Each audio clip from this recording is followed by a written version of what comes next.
All right, all right, we're live. All right, shalom, Israel, and shalom for everybody that's watching. Shalom means peace. To all the brothers and sisters that watch our classes on YouTube. Shalom to other sister churches and camps around Virginia, and Houston, in California, New Mexico, Rochester, New York, Guatemala, and even in London. So we want to say shalom to the brothers that teach this truth, teach this word, and we want to say thank you to Water for coming and listening again for another class.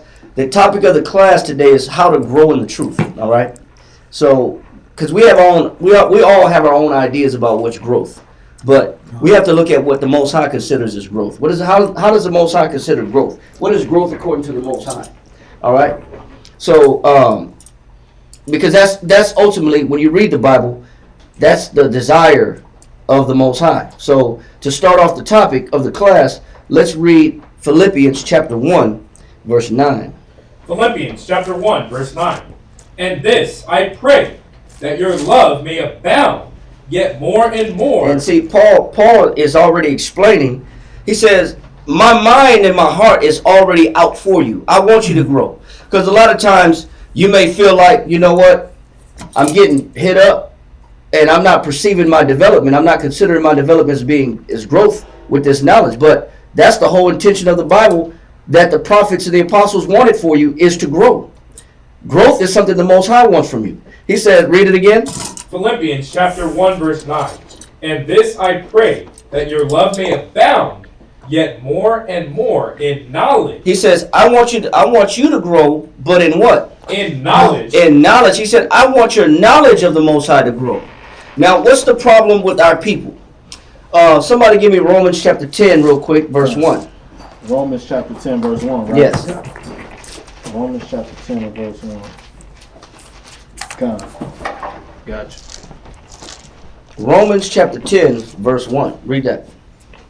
Romans chapter 10 and verse 1 reads, Brethren, my heart's desire... This is Paul again. This is Paul saying the same thing again. He's telling you where his heart is at, where his love is at, where his mind is at. He said, my heart's desire, meaning where my affection is where? Go ahead. My heart desire and prayer to the Most High. He says, and I'm gonna tell you what I pray. What does Paul pray for? Read on. In prayer to the Most High for Israel. For the nation of Israel, the 12 tribes of Israel. Not a religion. Not a religion. He said, but the 12 tribes of Israel, the so-called Negroes, Puerto Ricans, Cubans, Dominicans, Haitians, West Indians, Brazilians, Argentinians, all the Negro, all the blacks and Hispanics of Negro and Indian descent scattered throughout North, Central, and South America. Those are the lost sheep of the house of Israel, which we have a whole class for that as well. But he said, my heart's desire for Israel, for the nation of Israel, go ahead, is what? That they might be saved. He says, I want the nation of Israel to be what? Saved. He said, so Paul is praying for the nation of Israel's salvation. And we just had a class 2 days ago on Monday about salvation. What is salvation and who is it for? So if you haven't watched that yet, if you haven't checked that out, tune in to Monday's class that Priest Dawiyad had on Monday. Great class. So he says, Paul is expressing, he's reiterating where his heart is at. He says, my heart and my desire is that the children of Israel, that they what? Be saved. That they be saved. But here's the problem. What's the problem with the so-called Negroes, Mexicans, Puerto Ricans, Cubans, Dominicans, Haitians? What's the problem with our people? Read. For I bear them record. He said, I bear them record. Go ahead. That they have a zeal of the Most High. We are very spiritual-minded people. We are a very religious people. But we are also very superstitious as well. We also maintain traditions and superstitions that have nothing to do with the Bible, and we'll put them down as law. You know, in our culture, you break a mirror, oh, you get what? 7 years. Oh, you get 7 years bad luck. Our people are so superstitious that they don't use wisdom when it comes to how to look at things. Don't cross a black cat, brother. A black cat cross your path, you got to walk backwards 7 steps. Don't cross the pole. You step on a crack, you break my mama's back. You split the pole, man, you know you're going to get bad luck. It's bad luck to split the pole. Don't walk under a ladder. Don't open an umbrella in the house. That's a real one. Man, what? You know, but I believe that back when I was a kid too. Yeah. Don't you do that? yeah. You know, but the problem with our people is what? We're spiritual. We have a fear of the Most High. We love the Most High. You know, we always say, God bless you, God be with you, be strong in the Lord. He said, we always have the Most High's words in our mouth, but what's the problem with the children of Israel? Go ahead. For I bear them record that they have a zeal of the Most High. A zeal means a strong desire. Yes, we have a strong desire to serve the Lord, to acknowledge the Most High. But what's the problem? They have a zeal of the Most High, but what? But not according to knowledge. But not according to what? Knowledge. Knowledge. We don't have the knowledge of the Most High. We just have faith in the Most High. We just have an idea about God gonna take care of everything. That's about as much as we know. We don't really go into the depths of the knowledge of obtaining the thoughts of the Most High, of looking at things the way the Most High looks at things. You know, we just say God don't like ugly, but that's what man say. You won't find that nowhere in the Bible God don't like ugly. But we'll hold on to these things, but that's not in the Bible. That's not coming from the mouth of the Most High. So it says the problem with the children of Israel is we do have a zeal of the Most High, but we always have some other notions about the Most High that have nothing to do with the Most High. He said it's not according to what? Knowledge. It's not according to knowledge. Go ahead. For they being ignorant of God's righteousness. Because our people are what? Ignorant of God's righteousness. Because we've been taught a lot of tradition. We've been taught traditions, holidays, man-made traditions, man-made, ideas about the Most High, man-made wisdom, street knowledge mixed with Bible knowledge. We've been taught a mixture of a bunch of things, from Buddhism to Seventh-day Adventist to Episcopalian, Mormon, Lutheran, Catholicism, Baptist. Hosea 4:6. Yeah, you don't have to go there, but okay. My people are destroyed for lack of knowledge, right? That's what Hosea 4:6 says. But we've been taught a variety of things, but nobody has just sat down and taught us the Bible. Exactly. We've been getting religion force-fed to us for as long as we've been here in America. But nobody has just sat down and gave us the knowledge of the Most High. How does the Most High think? How does the Most High operate? How does the Most High look at things? He said, read verse 2 again. Verse 3. Verse 3. For they being ignorant of God's righteousness. I'll say, so our people are ignorant of the way the Most High does things. Go ahead. And going about to establish their own righteousness. And we go about, because we're ignorant on how the Most High thinks and operates, we go about to do things the way we think is right. We make up our own idea about God. We have our own idea about the way he looks, how he feels, what he'll forgive, what he won't forgive, what he'll let slide, what he won't let slide. We create our own idea about the Most High and our own perception of who the Most High is to us and what God means to me. Everybody has an opinion about God. But is it based upon how he explained in the Bible, in his word? And that's what Paul is asking for. Paul is asking for us to get the ability. He's asking that we have the ability to grow in knowledge. That's what Paul wants from us. To no longer be ignorant about the Most High. So we'll go back to Philippians chapter 1.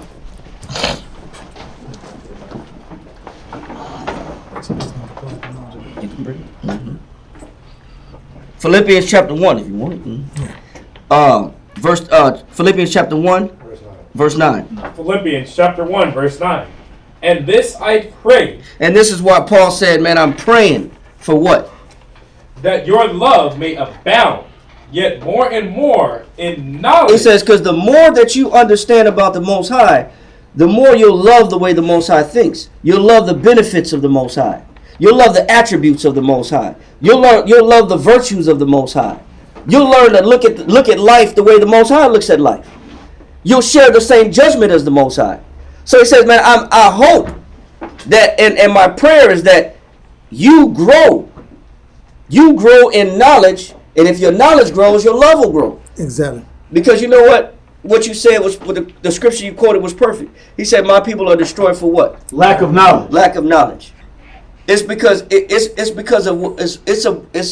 what we don't understand about the Most High that makes us go astray, that hurts us, that affects us in our life. We don't know how to apply the Most High's knowledge to our life, and therefore we err in life, and we make mistake on top of mistake. And Hey, and you know what? Our life really is a testimony to the element of the Most High that we don't understand. yep. Our day-to-day walk, our conditions, relationships, the experiences we have in our life, how things worked out, how we interpreted young experiences in our youth, and how we carry those same experiences in our older age, are all products of showing how we misinterpret the Father, because we lack His information, we lack His knowledge, we lack how He looks at situations. I wanted to pull one scripture that was cool. Proverbs 2 and 5 to get to 2 Peter. Yep. Proverbs. Somebody get that. Proverbs chapter 2 verse 5. Proverbs 2 and 5, and then we'll jump to 2 Peter chapter 1 verse 2. Write that down. Proverbs chapter 2 verse 5, and then 2 Peter chapter 1 verse 2. Uh-huh.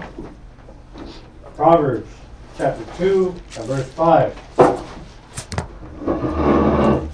Then shalt thou understand the fear of the Lord and find the knowledge of the Most High. So when I understand the fear of the Father, then I'll get what? Fear of the Most High. Then I'll get fear of the Most High. But read on. Then I'll get the what? Knowledge of the Most High. I'll get the knowledge of the Father. When I learn to fear Him and understand Him through fearing the Father, perceiving, being cautious of how He reacts to my actions, how He reacts to my attitude, how He reacts to what I think and my philosophies in life, then I'll end up finding what? The knowledge of God. Go to 2 Peter chapter 2. Sorry, 2 Peter chapter 1 verse 2. Thank you, sir. Okay, 2 Peter chapper 1 and verse 2, right? Yes, 2 Peter chapter 1 verse 2. So if I Yeah. fear the Father, I will eventually find what? The understanding of the Father. The understanding of the Most High. Now we're in 2 Peter chapter 1 verse 2.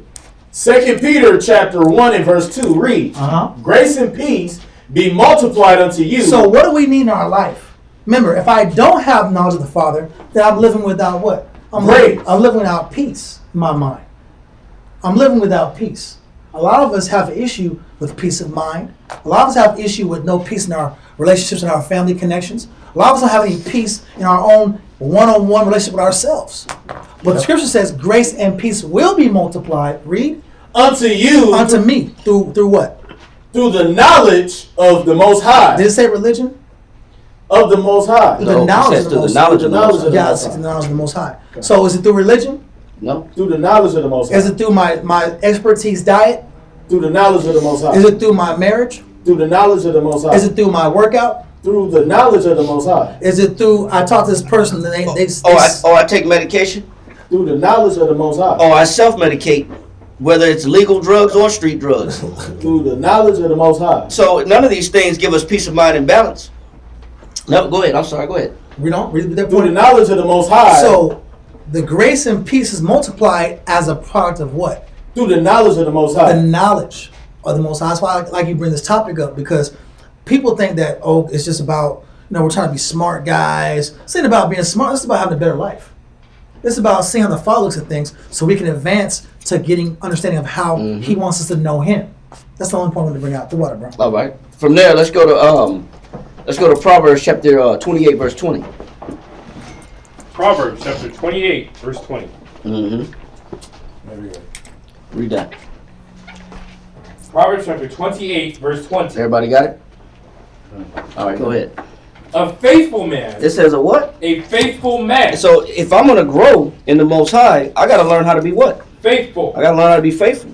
It said a faithful man shall what? Shall abound with blessings. It says a faithful man shall abound with what? Blessings. Blessings. Now, when we think, because maybe it's been taught through religion, or maybe it's just man's natural notion that blessings equal money. Yeah. People think that. People think that somehow I equate better income, more money, as this is what a blessing is in the Most High. That's what a blessing is. We have our own definition of a blessing. That's why I said we're ignorant of the Most High's righteousness and go about to establish what? Our own righteousness. So somewhere down the line, we thought that me making more money will enhance me better in my life. That somehow attributing a dollar sign in my life, having more of them, or having more commas at the end of my bank account, will establish a better, happier life and more sound life. So a lot of us are looking and searching in the wrong direction for the Most High stability. Read that one more time. Proverbs chapter 28, verse 20. A faithful man shall abound with blessings. It says, a faithful man shall abound with what? Blessings. Go ahead.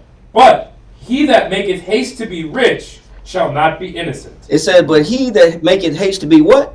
Rich shall not be innocent. So does money have anything to do with being righteous? No. Not at all. Not one single bit. Money doesn't equate righteousness. Money has nothing to do with serving the Most High. Neither is money quantified as a blessing. But for somehow we come to the notion that me getting more money is the Most High showing me that He loves me more. He don't bless you with money. You have what's a blessing in the Lord is that you're faithful, that He counts you as faithful. And if you are faithful, your glory shall be the fact that the Most High loves me. I have an established relationship with the Most High. To prove that, go to 2 Corinthians real quick. Go to 2 Corinthians chapter 10, read verse 17. 10 and 17, right? Mm-hmm. Okay.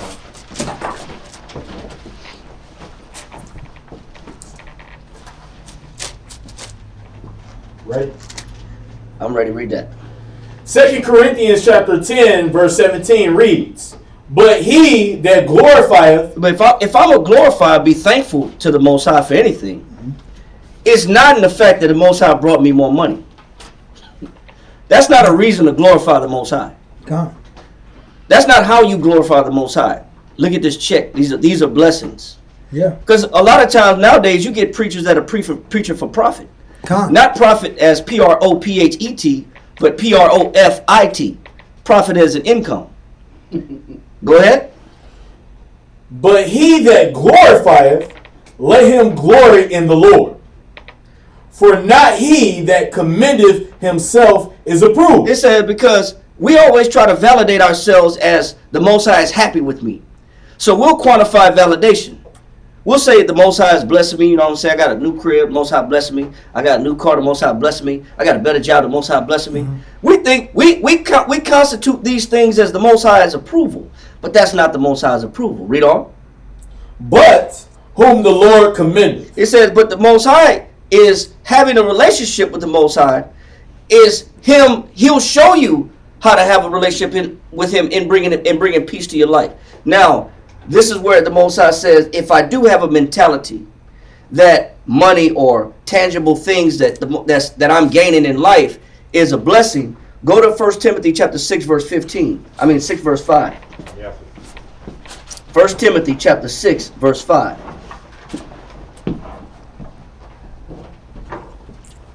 First Timothy chapter 6 and verse 5. Yeah, because we just read in 2 Corinthians, he said, and my Waller read that last verse, he said, for he that commended himself is, for not he that commended himself is approved. Because what we want, you hear about our people talking about they want their roses before they die. Yeah.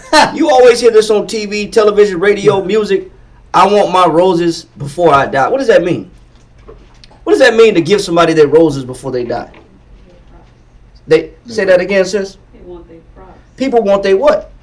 They want their props. Props, acknowledgement, validation. I want esteem.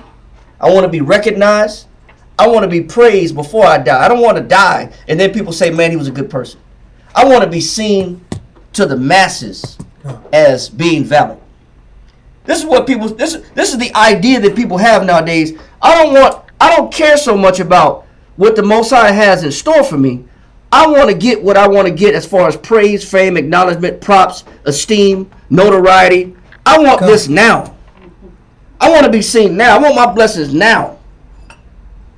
I want my appreciation right now. Okay. This is what people saying. I want my roses before I die. Give me my roses. Man, please. Can I pose one scripture right Yeah, here? please do. Ecclesiasticus 11 and 28. Ecclesiasticus It's in the Apocrypha. in the Apocrypha 11 verse 28. Ecclesiasticus chapter 11, verse 28. Uh-huh. Whenever you're ready. Let's read. Judge none blessed before his death. So if this person was blessed, what did the Father say? Judge none blessed before his death. So if I'm getting the knowledge of the Most High, this is the scripture. The scripture is the Father's knowledge. What is his knowledge saying? Judge none blessed before his death. So yes, there's people out here that live like Michael Jackson, but was he blessed? What kind of scrutiny did he have in his entire life? You know why? I'm glad you brought up Michael Jackson on that. He's the example, like, to me. Because you know what? Joe Jackson was a mastermind in learning how to teach his kids to play instruments. He was physically abusive, verbally abusive, but one thing he knew how to do is train them kids to do what? To perform. He gave them instruments by the time they was children. He gave them instruments before toys. Because Joe Jackson had a plan. Joe Jackson was from Gary, Indiana. That's the hood. That's outside of Chicago. That's the hood. That's not too far from Chicago. Indiana, that was an impoverished place to live. He wanted out of his circumstance. Joe Jackson had them kids, and he saw an opportunity through his children, through those instruments, through that music, that, you know what, I got a play. I got a master plan. You going to play this, Tito. You going to play this, Jermaine. Janet, you going to be dancing. Whatever you going to do. LaToya, I got something for you, too. You're going to be crazy. but he had a plan for all of them. And you saw what they became. And he received notoriety, fame, fortune, wealth through his children. But what was distorted? Because their childhood was taken as rich. The scriptures say, train up a child in the way he shall go, and when he is older, he shall not what? Depart. He would not depart from it. Did Michael Jackson lose his ability to sing as he got older? No, he got better with time. Did he lose his ability to play instruments? No. Did he lose his ability to dance? No. He was dancing up until he died. Just did some shows. This is it. This is it. So it's showing you what? That Joe Jackson trained him well. But what was he missing? You know what was robbed of him? That childhood was robbed of him. That's why he had a playground, an adult playground called what? Neverland. And what was at Neverland? Roller coasters, petting zoo, animals. You know what he was missing? That was gotten at the expense of his childhood. A childhood life. So as successful as Michael Jackson was, he was a child in the mind, because that was taken from him. His childhood was taken from him. He was doing shows. He was famous. He was on TV before he was 5 years old, singing whole albums. Exactly. Had an album out by 5 years old. Lead singer by 5 years old. Working a man's job out. Doing shows on TV, having people pulling on you, fame. He didn't have a childhood. So the rest of his life, his adulthood, was lived out with a monkey named Bubbles on his hip with a diaper on. Carrying around a monkey with a diaper on. Why? Because he didn't have a childhood. Because somebody thought that what? Now let's read this right here. 1 Timothy chapter 6, verse 15. 1 Timothy chapter 6, yes, verse 5. Verse 5. Perverse disputings of men and corrupt minds. They said men, because men have corrupt minds, and thinking what? How are men's minds corrupt? How was Joe Jackson's mind corrupt? I'm glad you brought that out. Go ahead. And destitute of the truth. He says to be destitute means to be far from or to be empty of the truth. That means the truth about life, the truth about the Most High is far from me. It's not within reach. So he said, corrupt men of corrupt minds, destitute of the truth. They have no recollection or idea what the truth of the Most High is. But what do they constitute as truth? Read on. Supposing that gain is godliness. What do they suppose? That gain is godliness. So by way of thinking by Joe Jackson thinking that gain is godliness, by having no knowledge of the truth of the Most High, about what real wealth is, Joe Jackson pushed his children into the idea that gain is what? Godly. Now you had Michael Jackson that could buy anything that he wanted. Now if y'all remember Michael Jackson and how he shopped, he would go to a store and point. He wouldn't even speak. Remember, Michael Jackson had a mask before Corona. He had the mask on before Corona. He didn't really show his face too much. He already had the mask on. He must have knew something. He was up. We didn't know. You know what I'm saying? But he would go to the store and point. He would just go in the store and say, it didn't matter the price. He didn't ask.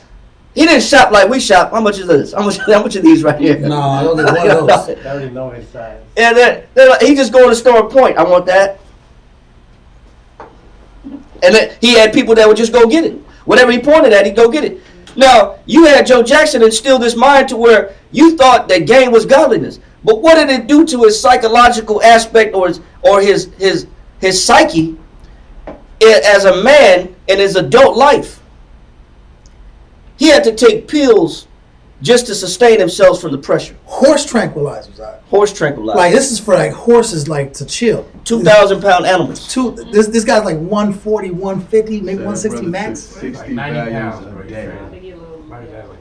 He had an in-house doctor He slept for weeks on it. to medicate himself.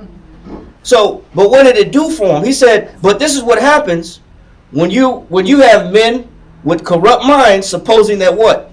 That gain is godliness. Supposing that gain is godliness. Go ahead. From such withdraw thyself. It says when you get around people that think that gain is godliness, it says you're supposed to do what? Withdraw yourself. You're supposed to get away from them. Because they have no idea about what the truth of the Most High is. They have no idea what peace of mind is. They have no idea about what real growth is. All they see is dollar signs. And if you're around people that just see dollar signs, he says, withdraw thyself. Read on. Verse 6. But godliness. He said, but he's going to tell you what godliness is. Godliness is not quantified in gain, monetary, financial, tangible gain. Read on. But godliness with contentment is great. Go ahead. For we brought nothing into this world. But when you're around somebody who understands that we brought nothing into this world. Read on. And it is certain. And it is certain, guaranteed. Go ahead. It is certain we can carry nothing out. And you will take nothing with you. But when you have a pursuit of being, or people are driven for sustainability and for comfort and for wealth and for dollar signs, and they're driven for that, they're bent on that. It says they have no idea about what godliness is. Godliness is just having a relationship with the Most High, and whatever He gives me, I'm content with it. Read on. Matter of fact, He's going to tell you that. Read on.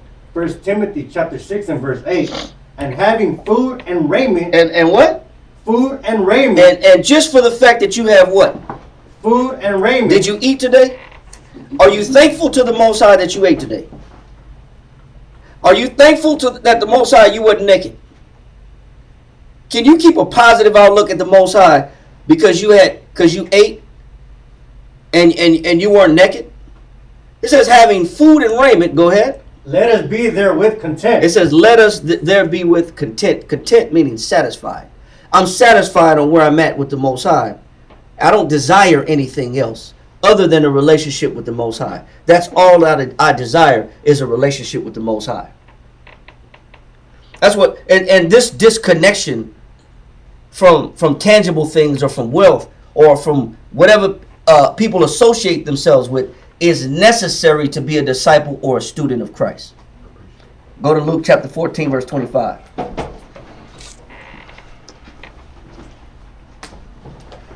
Luke chapter 14, verse 25. Luke chapter 14, verse 25. Read that. It says, and there went great multitudes with him, and he turned and said unto them, if any man come to me. It says, and a lot of people follow Christ, right? Many men follow Christ. He said, a great multitude follow Christ. He said, but he said what? And he said unto them, if any man come to me. He says, if any man want to follow me, read on. And hate not his father. He says, you got the criteria to following Christ. He says you have to hate your father. Go ahead. And mother. Your mother. Go ahead. And wife. Wife. Go ahead. And children. Go ahead. And brethren. Go ahead. And sisters. What is he saying? Does he mean actually hate them and despise them? No. What is he talking about? What's the understanding of it? What he's saying is hate the influence of your mother and father. And the fact that they have more influence and power over you than Christ does. He said if you're going to be a student of Christ, Christ has to be your main influence. He has to be the most influential thing to you in your life. He's not talking about actually, you know what, I just want to kill my dad, I want to kill my mom. No, he ain't talking about hate them in that way. He's talking about influence or power. Because we'll follow our mothers, we'll follow our fathers, we'll follow our sisters, we'll follow our brothers, but then when it comes to Yahushua Christ, we won't follow. Right. He's 3, 4, 5, 6, 7, 8 on the totem pole, on priority list. On the priority list, right. Read on. Who else he said you got to hate? Read on. It says, yea, and his own life also. Uh-oh. Now, even if I get over the fact that, okay, I got to follow after Christ, I got to be a student of Christ, I can dismiss my mom. I can dismiss my father's influence. I can bypass my brothers and sisters. I can see that. But you know what the hardest thing comes in at? Is when you have to dismiss who? His own life also. That means you got to cast your opinion, your thoughts, your feelings, your desires, your emotions, your wants. All these things must be put to death. And in order to follow after Christ. What your plans are, what you aspire to be or to become. He said you have to put yourself on the back burner. And this is sometimes the most uncomfortable thing to do with most men and women. Is that they have to put themselves last in order to be a student and a follower and a disciple of Christ. Because a disciple means student. Student of discipline, right. Read on. It says, he cannot be my disciple. So if I don't learn how to do what? Put myself last. You know what? We tend to look at ourselves greater than what we are, and this is the issue. This is why it's so hard to put ourselves last and to put ourselves on the back burner, because we built ourselves up a certain way. We look at ourselves a certain way. We feel a certain way about ourselves. And I can't let anybody remove that, because then I won't be able to identify who I am anymore. I'll be naked. I'll be naked. If I take away who I built myself up to be, then who am I? People can't exist in that The space. Yeah, that's a realm when you're in the truth and you've built an identity in the world. And I'm known for I smoke the most, I drink the most, I do this the most, I fight the most, or I eat the most, or I do the most, I got the most, I have the most, I am the most. We establish identities pre-truth, pre-scripture, and then the scripture after scripture, class after class, day after day, experience after experience starts to what? Deflower that lie that I became. Right. And then I go in this middle stage where I got to choose between, do I want to be this person who I was known for being, or do I want to be this new spiritual man? And you don't just go wake up, I'm the spiritual man all of a sudden. You go through a process of becoming the spiritual man and deconstructing the carnal man. But in that middle phase, which someone wants to bring it out, I'm in this what? I don't know who I am anymore. Right. And that's an uncomfortable space. That's an uncomfortable space to be in. Matter of fact, go to 1 Corinthians chapter 15, verse 30. No, nobody's there. 1 Corinthians chapter 15, verse 30. Somebody read that. 1 Corinthians chapter 15. Verse 30. 1 Corinthians 15 and verse 30 reads, and why stand we in jeopardy every hour? What? He said what? And why stand we in jeopardy every hour? Because when you're a student of Christ, you're going to stand what? In jeopardy every hour. He said you're going to stand in jeopardy every hour.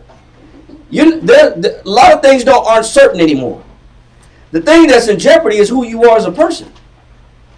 Because if I've come in this truth and I've built myself up to be someone, and I see myself a certain way, all that has to be stripped and removed in order to serve Christ. Now I'm left, like you said, naked. Now I'm in jeopardy. I don't know where I'm going. I don't know who. I can't recognize myself anymore. You're not supposed to. He said you're supposed to be doing this. Read on. I protest by your rejoicing. He said, I'm going to protest by your rejoicing. Go ahead.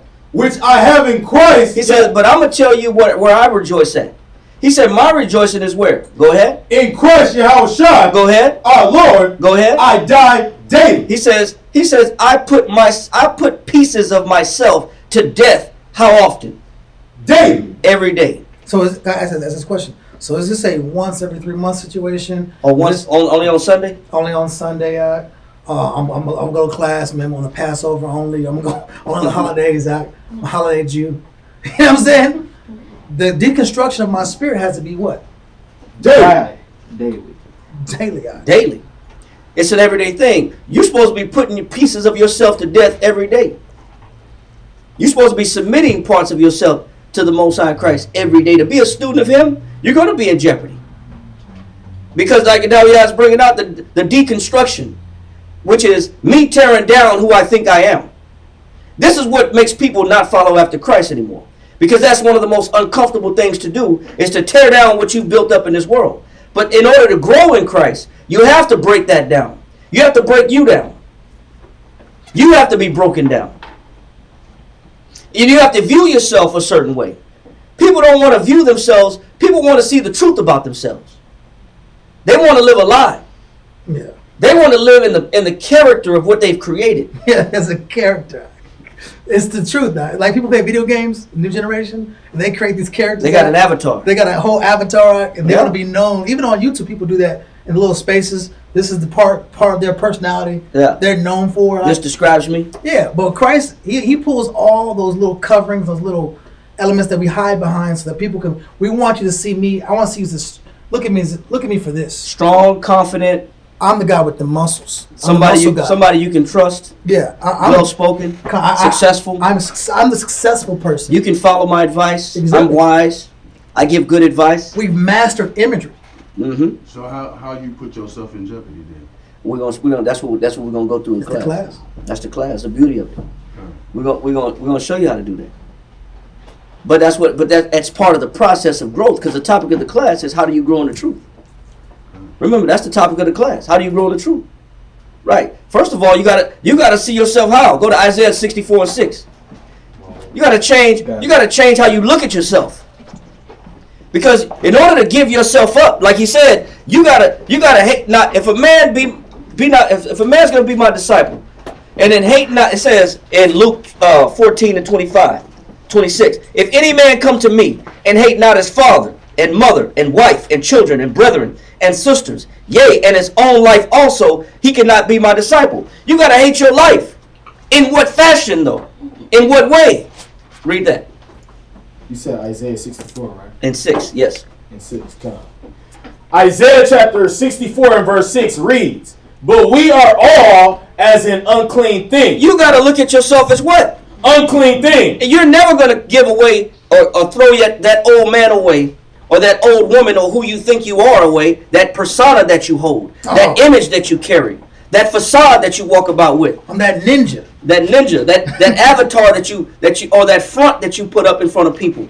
You gotta first accept that what? But we are all as an unclean thing. Wow. I gotta look at myself as saying, you know what? There's no need to maintain who I built myself up to be in this world. I'm not so fresh and so clean. Yeah, I'm not so fresh and so clean. I'm not this stunning.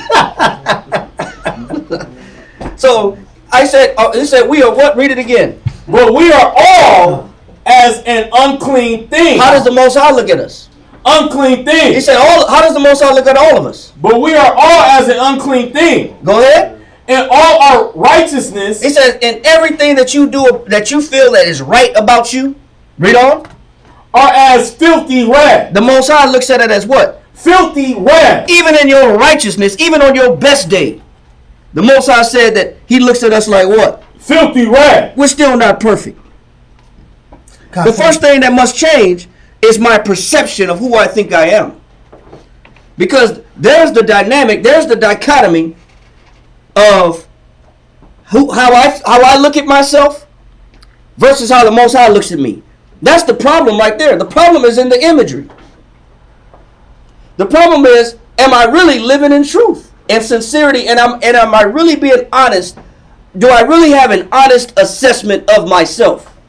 Real. Do I really look at myself like the Most High looks at me? Or do I feel like I'm okay? Do I feel like I'm alright? At least I'm better than this person. That's Well, I'm not as bad as that person. a false measure. Right? Well, at least I don't do this. I'm my cousin. I pay my bills. Calm. There's people that I know that's worse than me. Yeah. So as long as I know that I'm not worse than so-and-so, I'm okay. I measure myself up by where other people are. But that's the wrong thing to do.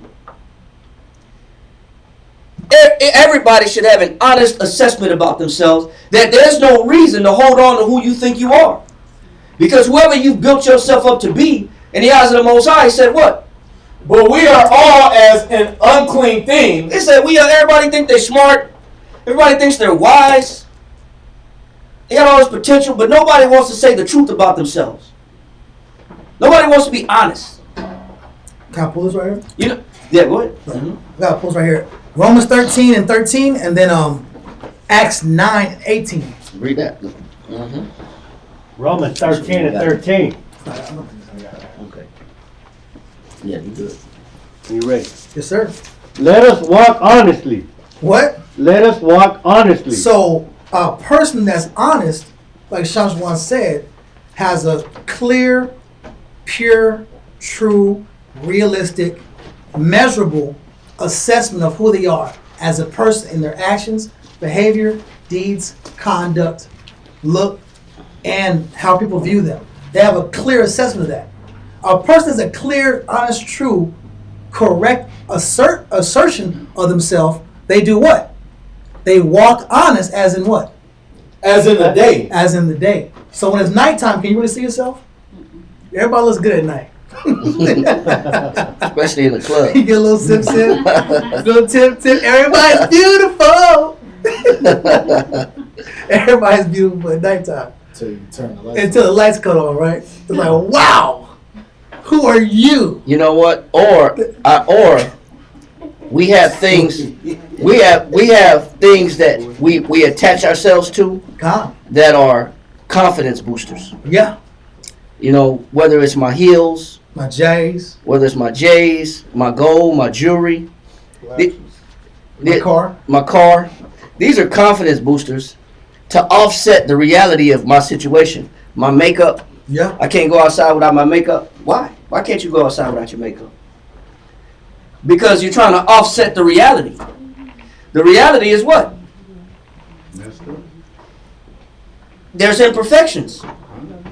That's the reality. The reality is there's imperfections. And there's parts about you that you don't find so appealing. So what does the natural man do? I'll mask the things about me that are not so appealing. I'll try to hide the things or sweep under the rug the things about me that's not so appealing. I don't wear vertical lateral striped shirts. Why? Because lateral striped shirts make you what? They make you look wider. I wear black because black makes you look what? Thin. Black makes you look slim. There's a lot of things, a lot of tricks that people have up their sleeve to offset the reality of their situation. It's a lot of things that we do to hide the real us. The real us got problems. The real us have issues. But you know what we'll do? We'll still rather hold on to that not so perfect person instead of following after Christ. All Christ is asking that you do is that in order to follow him and be his student, is that you have to put away who you think you are. God. And stop hiding behind the imagery of what you created. That's part of the reason why I can't change. Right? I'm going to hold on to this Michael Jackson glove I got. I'm not letting this glove go. No, you did. Go ahead. No, is that a scripture? The scripture. Psalms chapter 51, verse 6.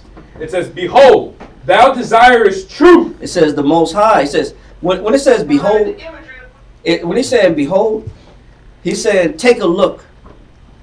The Most High is saying, I want you to see something. Look at this. That's what when you read the word behold, that's what he's saying. Check this out. So what is the Most High saying when in Psalms 51 and 6? Psalms chapter 51, verse 6. Behold. He's saying, check this out. Look at this. Wow, look at this. Behold. Look upon this. Wow. So look upon what? Read on.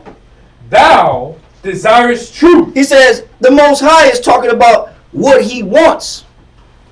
He's saying, I desire what? Truth. Where?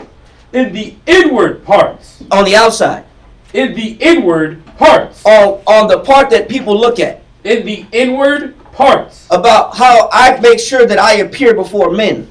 In the inward parts. From the facade that I carry. In the inward parts. From the imagery or the persona that I walk with. In the inward parts. No, man. The Most High said he wants truth where? In the inward parts. He wants truth in the inward parts. He want the core of you. He wants the truth about you. The way you think, the way you feel, the way you look, the way you ascertain yourself, the way you look at things. Not how you make things appear to be. Because everybody has a way to make themselves appear to be something that they're not. Everybody has a way. And with the help of the internet, you damn near could be anybody. You could be anybody you want to be now, y'all. With the help of the internet, you can be whoever and whatever you want to be. There's a market for that. That's what I gotta say. This is the real John James. That's why I say no filter. That's why I tell you this is no filter. This is the real me. But in reality, it's Photoshop. Right, but with the help of the internet, you can be anybody. And this is why it's so hard when you. This is why, like I said, there's a market for this. Nation is smart. They know that people don't want the truth about themselves. Neither do they want it exposed. Neither do they want to address it. That's why there's makeup, there's weaves, there's wigs, there's heels, there's jewelry, there's cars to make people feel better. And there's those shirts, those little Spanish shirts you can put on underneath. Yeah, there's tummy tuckers and belt straps and all these things that you can do to tighten up the girdles. Yeah, there's all kind of things. Height increases how you put there's steroids. Yeah. There's steroid hormone injections. That's crazy. So you can get your stamina, your youth back when really you're aging. But I'm trying to, there's spray on hair, Rogaine. Well, I could just get the paintbrush and then we'll glue the hair in and we'll spray it to hide the real you. The real you look like Sideshow Bob. I got the Blaine out. Yeah. What's that? There's that spray. Blizzane or Yeah. whatever. What's called that? It's Beijing. I got the Beijing. I got the Beijing. I got the DJ Khaled Beijing. It's like it's no hair, but it's perfect though. It's a beard, no hair though. Yes. I got the tattooed eyebrows because I really don't like my eyebrows. So I didn't went and shaved them off and tattooed some eyebrows that I like that are permanent. Because I don't really like my real eyebrows. Man, there's a market for all your imperfections. Facts. And people are making so much money from it. It's $1 billion industry. That's why it's never going anywhere. Because everybody wants to hide the truth about themselves. So implants, silicone, injections, surgery. Everybody don't want the real them being exposed because they don't feel good about that person. But you know what's so crazy? We would rather hold on to a fake version of real than to let it all go and to for the sake of being a student of Christ. Start from scratch. We would rather hold on to an avatar. That's one of my favorite movies, man. Yeah. You know what I'm saying? Keenan Ivory Wayans, man. Yeah. And, what is it? What's that? I'm gonna get you something. Yeah. When he was he met that chick. Don't make me hop after you. Yeah, don't make me hop after you. You know what I'm saying? And she started taking off all her body parts. Wig came off. Whoop, these are not real. These chest came out, booty plants came out, everything came out. He was left with a peg leg woman with one little curl. She had one little curl on top of her head right here. And he was like, ooh. You know what I'm saying? Because you know what? People would rather carry that fake persona around than actually discard it and become a student of Christ and let the real inner side of what makes you virtuous or what makes you attractive to the Most High, which is your virtue. The inner beauty. Your inner beauty is your virtues. When you add on virtues to your life, virtues are piety. People don't put on piety in the morning. They put on makeup in the morning. Men do push-ups in the morning to get their chest a little bit more round. We don't put on piety. We don't put on justice. We don't put on equity. We don't put on fortitude. These are virtues. We don't put on patience. No. I gotta pull this. Go ahead. I gotta pull this out. Yeah. 1 Peter chapter 3, verse 3 and verse 4.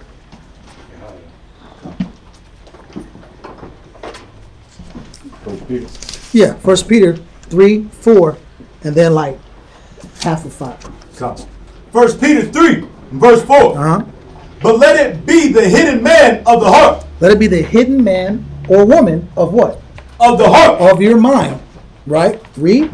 In that which is not corruptible. That which is not corruptible. Because your spirit, if your spirit isn't truly connected to the mindset of Christ, the mentality of Christ, then it's not going to be corrupted by this society, by this world, by the fashion of this lifetime. Read. Even the ornament of a meek and quiet spirit. And the ornament, meaning your jewelry, is your spirit. That's the ornament. That's the medallion. That's the piece and chain. Read. Which is in the sight of the Most High of great price. So is it about being beautiful in the eyes of people and impressing people, or being beautiful in the eyes and the sight of the Most High in Christ and being beautiful with Christ? Which one is the one the Most High is asking us to have according to His knowledge? Read. For after this manner, in the old time, the holy woman also.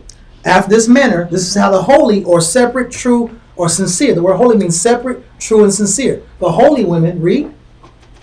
Who trusted in the Most High. Who did what? Trusted in the Most High. To let go of my avatar means I have to trust in something else that is not based on my avatar.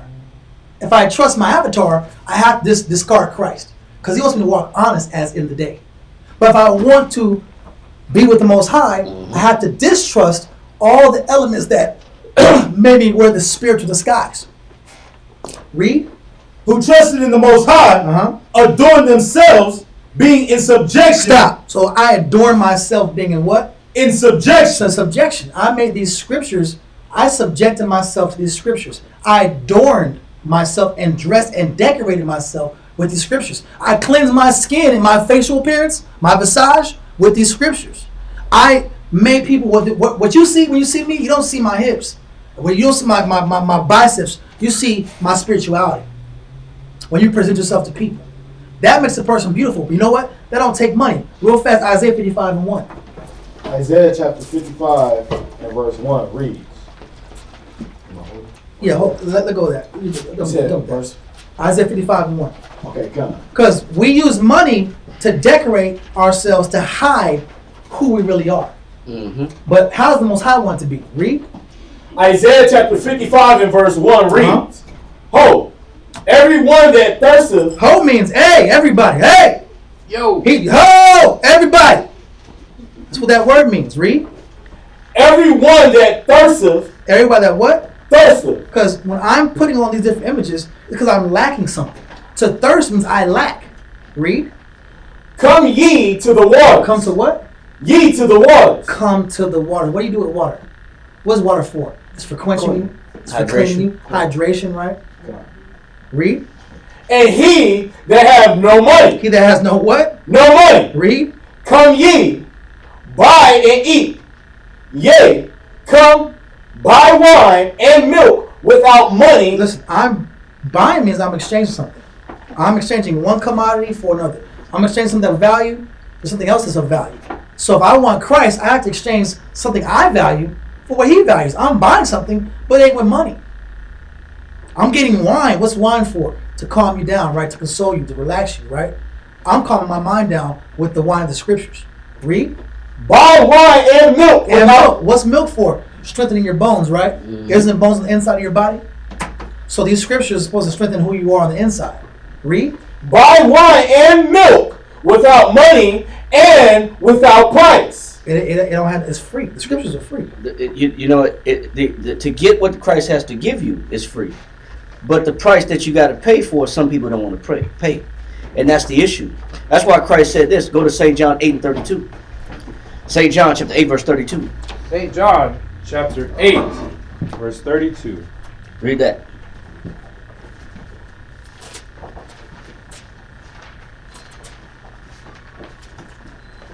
Read that. St. John chapter 8, verse 32. It says, and ye shall know the truth. And that's why it's so valuable to know what? The truth. So if you're going to grow, growing is knowing the what?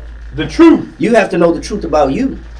You have to know the truth about what changes you have to make. We're in St. John chapter 8, verse 32. He said, and you shall know the truth. What is the value of the truth? Go ahead. And the truth shall make you free. Free from what? Free from living a lie. You don't have to pretend anymore to be somebody that you're not.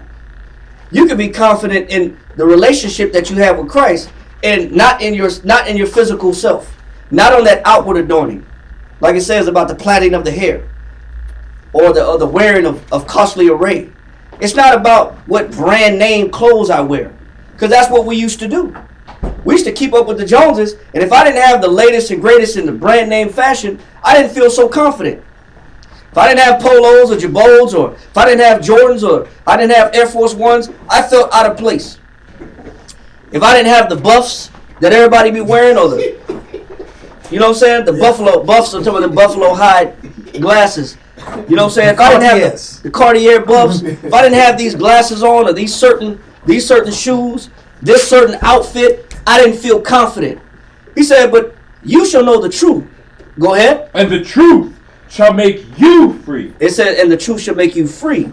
But until that time comes, go to Psalm 73 and 22. Write this down. Go to Psalms chapter 73, verse 22. Psalm 73. 73 and 22. Okay. But until you get the truth and know the truth and become free from trying to pretend to be somebody that you are. Great. Read that. You said Psalms chapter 73, verse 22? Uh-huh. Come. Psalms chapter 73, verse 22 reads, so foolish was I. He says, so what? Foolish was I. He said, you got to recognize that before you get this truth, when you didn't have this truth, and you didn't know how to serve Christ, he said, David said, so foolish and so what? Was I. Go ahead. And ignorant. He said, I was what? Ignorant. Somebody has to teach you the truth. Somebody has to teach you to value what the Most High values. Somebody has to teach you how to follow after Christ, not based upon how you perceive Christ to be, but how he wants you to be. But until that time comes, he said, we're in ignorance. We're foolish. He said, so foolish and ignorant was I. Go ahead. And ignorant, I was as a beast before thee. He said, I was as a what? Beast before thee. He said, I was as a beast before thee. Wow. I was like an animal. Yeah. He said, you know the truth about us? We are animals. We're impulsive.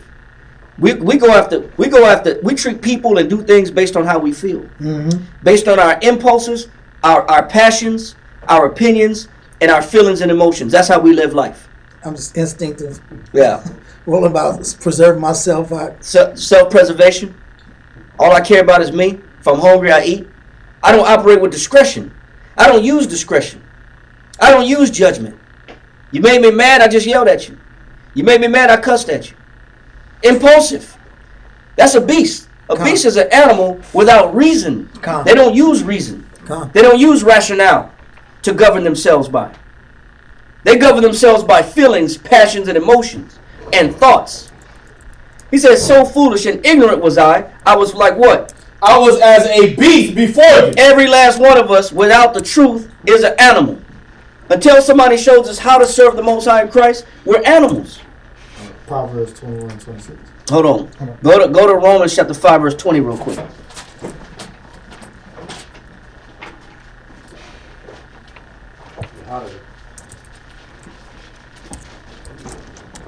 Go to Romans chapter 5, verse 20. Romans chapter 5, verse 20. Mm-hmm. Moreover, the law entered. He says, hold on. He says, moreover, the law entered.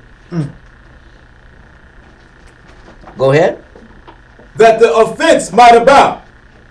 But where sin abounded, Hold on. Let everybody get it. I want everybody to understand this. Read this. from top. Mhm. God. Romans 5, verse 20. Moreover, the law entered, that the offense might abound. It's telling us that this is the reason why the Most High made laws that you have to follow in the Bible. Now, church might tell you that you don't have to follow the laws anymore, but that's not true. There's a reason why the Most High put laws in the Bible. Laws are rules that you should live by, rules that you should govern yourselves by. But he says the reason why that the Most High made rules that you should live by is for what purpose? That offense might abound. So that you can see where you're out of bounds, when you're contrary, or where you're offending the Most High. The rules regulate you to let you know when you're stepping out of bounds with the Heavenly Father. Because without those rules, Yeah. you will be a beast. And you won't have the knowledge of knowing, man, I'm becoming offensive to the Most High. I didn't even know. I didn't even know. I was ignorant. Ignorant means to be untaught or unlearned. So as long as I live without the laws of the Most High, Yeah. I'm ignorant. Yeah. But the reason why the Most High gave us laws is so that you know when you're offending the Most High. He said that was the whole purpose of why we had to follow after laws anyway. Because it keeps you in boundary. It keeps you in compliance with the Most High. It lets you know when you're going too far. If I do this, I've gone too far.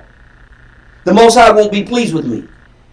If I treat my brother like this, I've gone too far. The Most High won't be pleased with me. If I eat like this, Right. I've destroyed my body. I destroyed my temple. And Most High is offended because he made my temple. Right. Or if I smoke this. Mm-hmm. Because people don't understand that too. Go to 1 Corinthians 3 and 16 real quick. Just on that point. 1 Corinthians chapter 3, verse 16.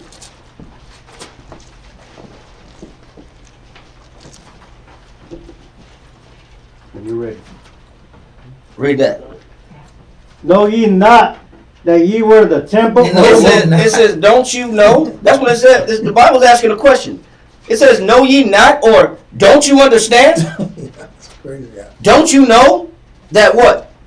Know ye not that ye are the temple of the Most High? It says that ye are the what? Temple of the Most High. He says, don't you understand that you're the temple of the Most High? A temple is a building that holds or houses something spiritual. That's what a temple is. It's a physical building that houses a spiritual entity. He says, so don't you know that you're the temple of the Most High? Go ahead.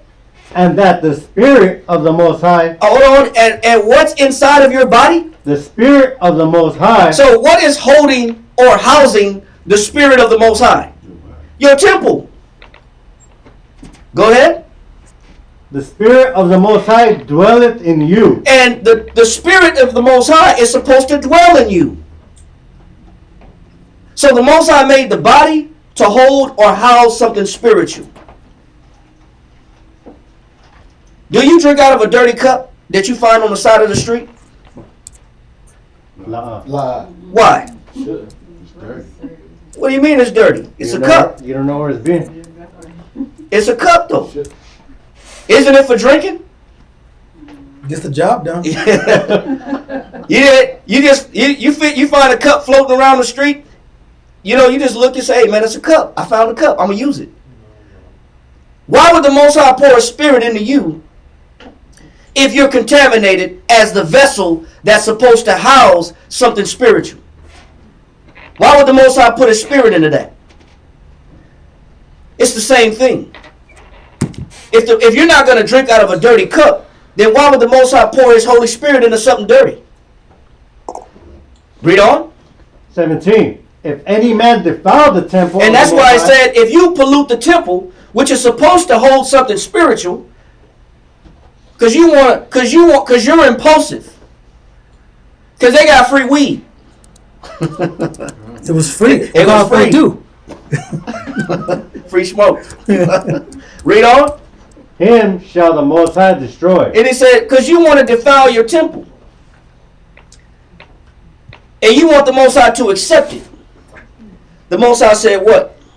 Him shall the Most High destroy. He said, him shall the Most High destroy. Hold on, do me a favor. Give me this right here too. Give me this right here. Go to Proverbs.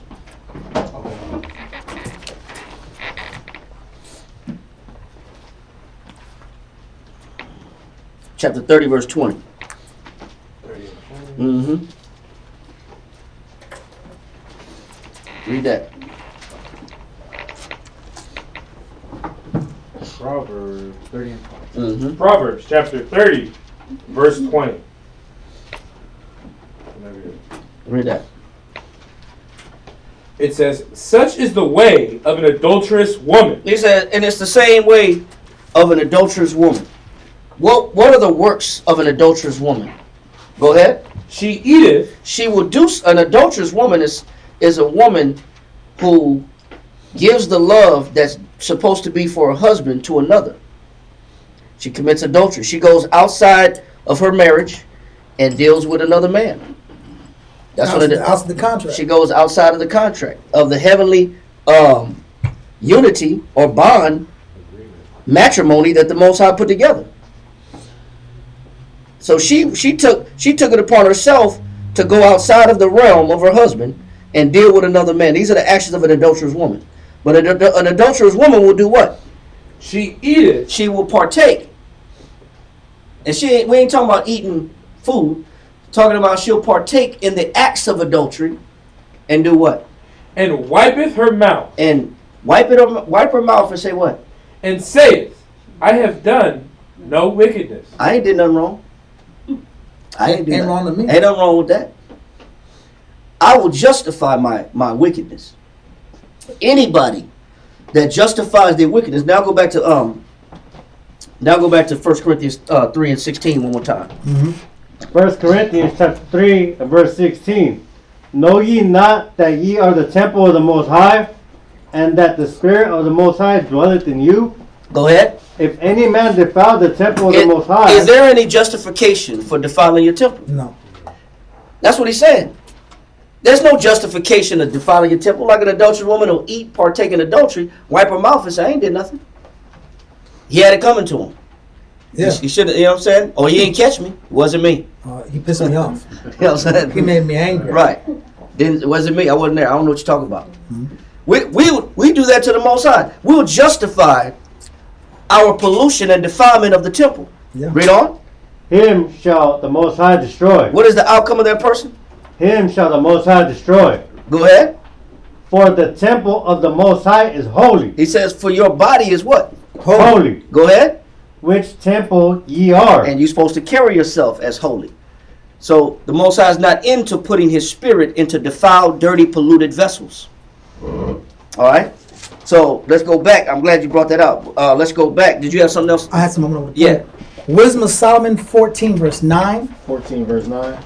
Yeah. 14 verse 9. Because someone had brought out that. 14 verse 9. Yeah. Yeah. We was holding Romans chapter 20. No, let that go because we're going to get another one similar to it. Yeah. Are we going back to Isaiah 64? Right now, just read what he got. Okay. Wisdom of Solomon 14 verse 9. Okay.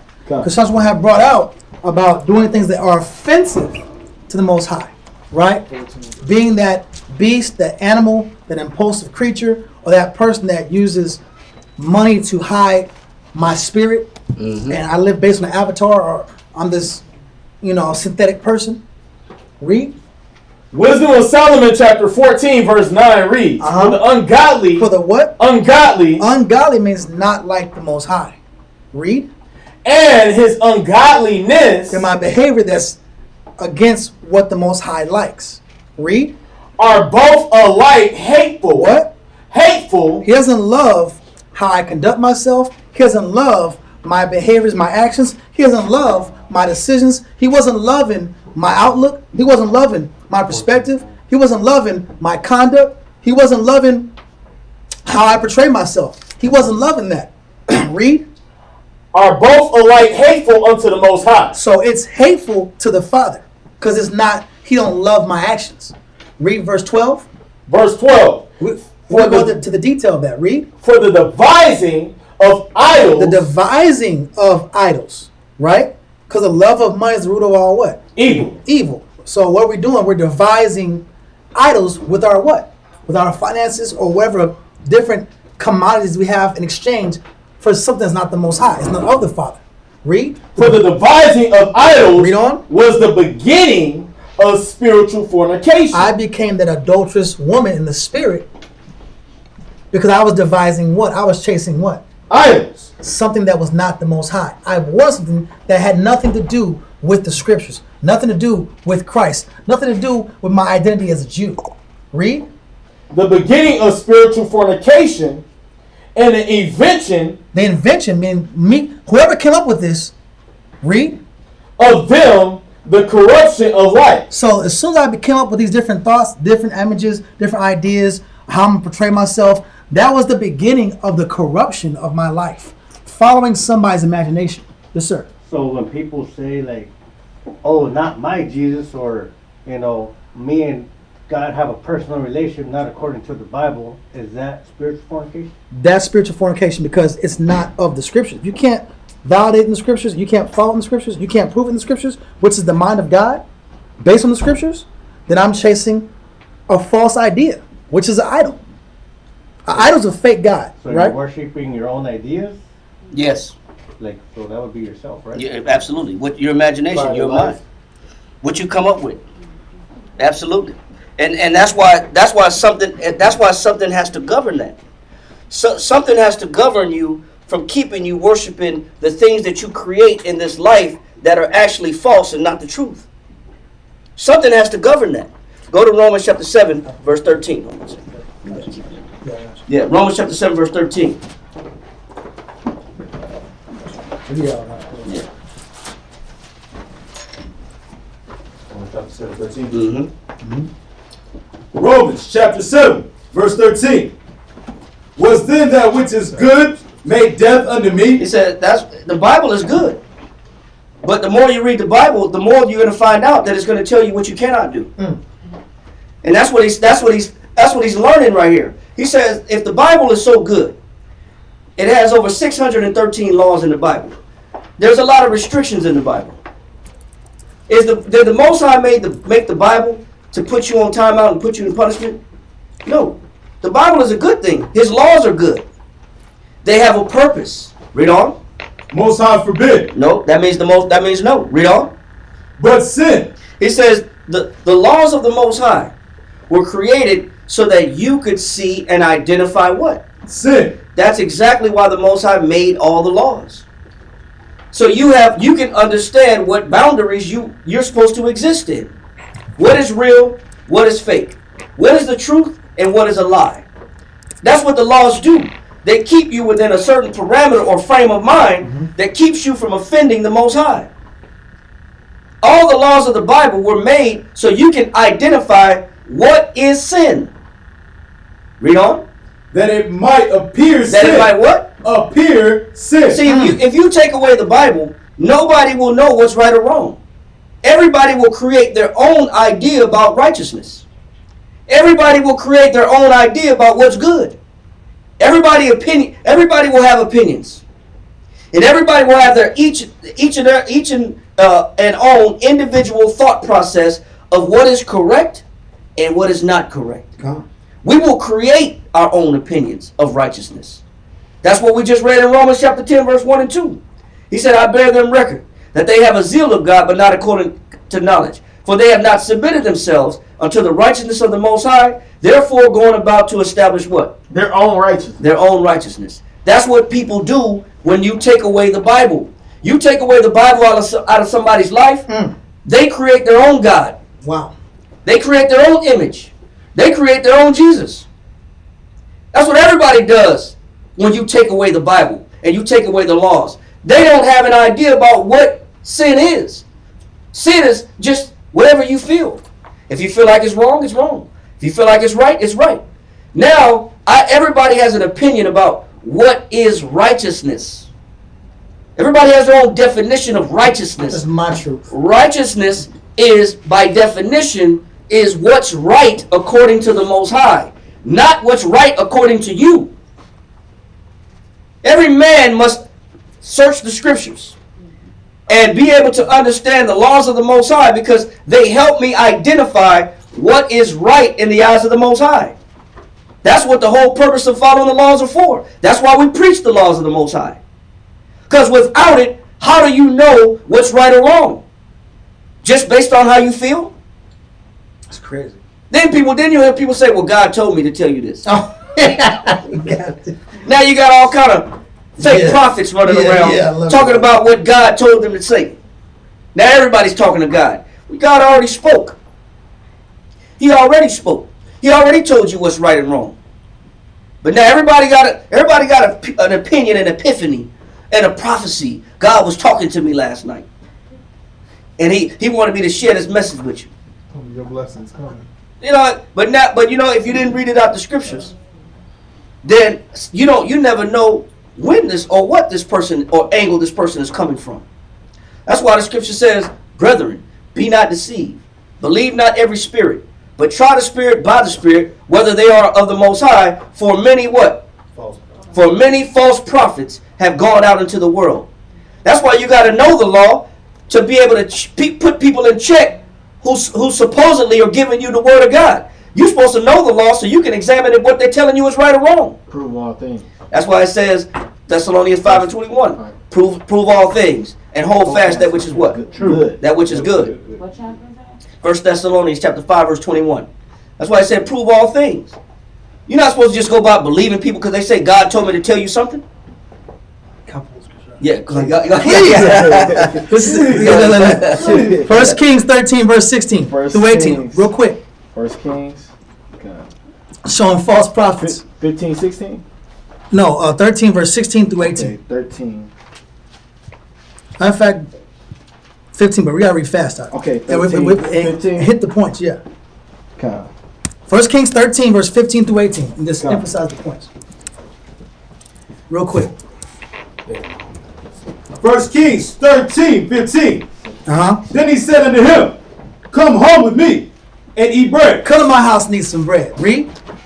And he said, I may not return with thee, I can't go with you. Read. nor go in with thee. I can't go in with you. I can't go to your house. Read. Neither will I eat bread, nor drink water with thee in this place. I can't do this. I can't eat bread, drink water. I can't associate myself with you. Read.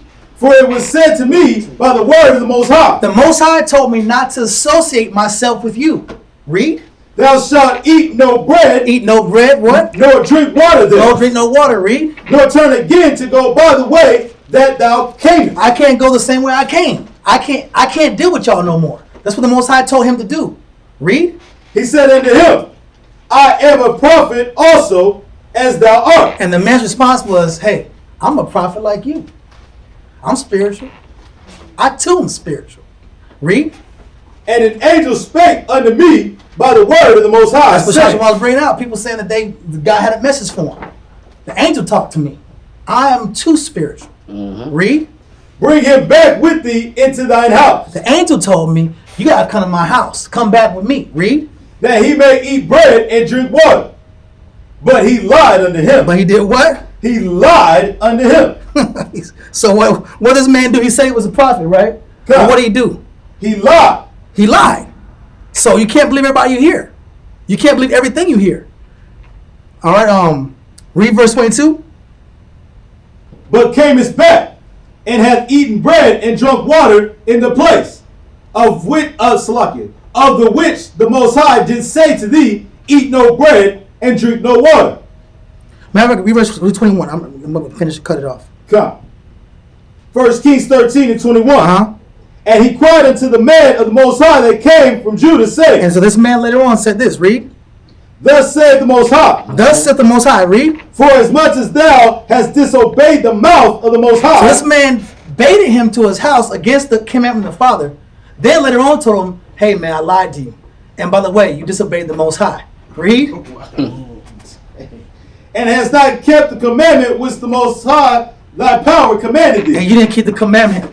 So there'll be people in your life trying to bait you out these scriptures and bait you out coming to class and bait you out following the Most High and being a spiritual person. But they know they wrong. That's all I'm gonna bring out. But they'll do it anyway. That's why it said you got to. That's why it said believe not every spirit. He said you got to try the spirit by the spirit. Now, if the scriptures is the spirit of the Most High, and it's the test that you examine people's words with. If you don't know the words of the Most High, how can you examine the truth? How can you examine what's truth when you have no ability to test the truth? How do you know somebody's selling you a gold chain? When I bought a fake gold chain before. Me too. I bought a fake gold chain before off some dude in the mall. South Park. Yeah.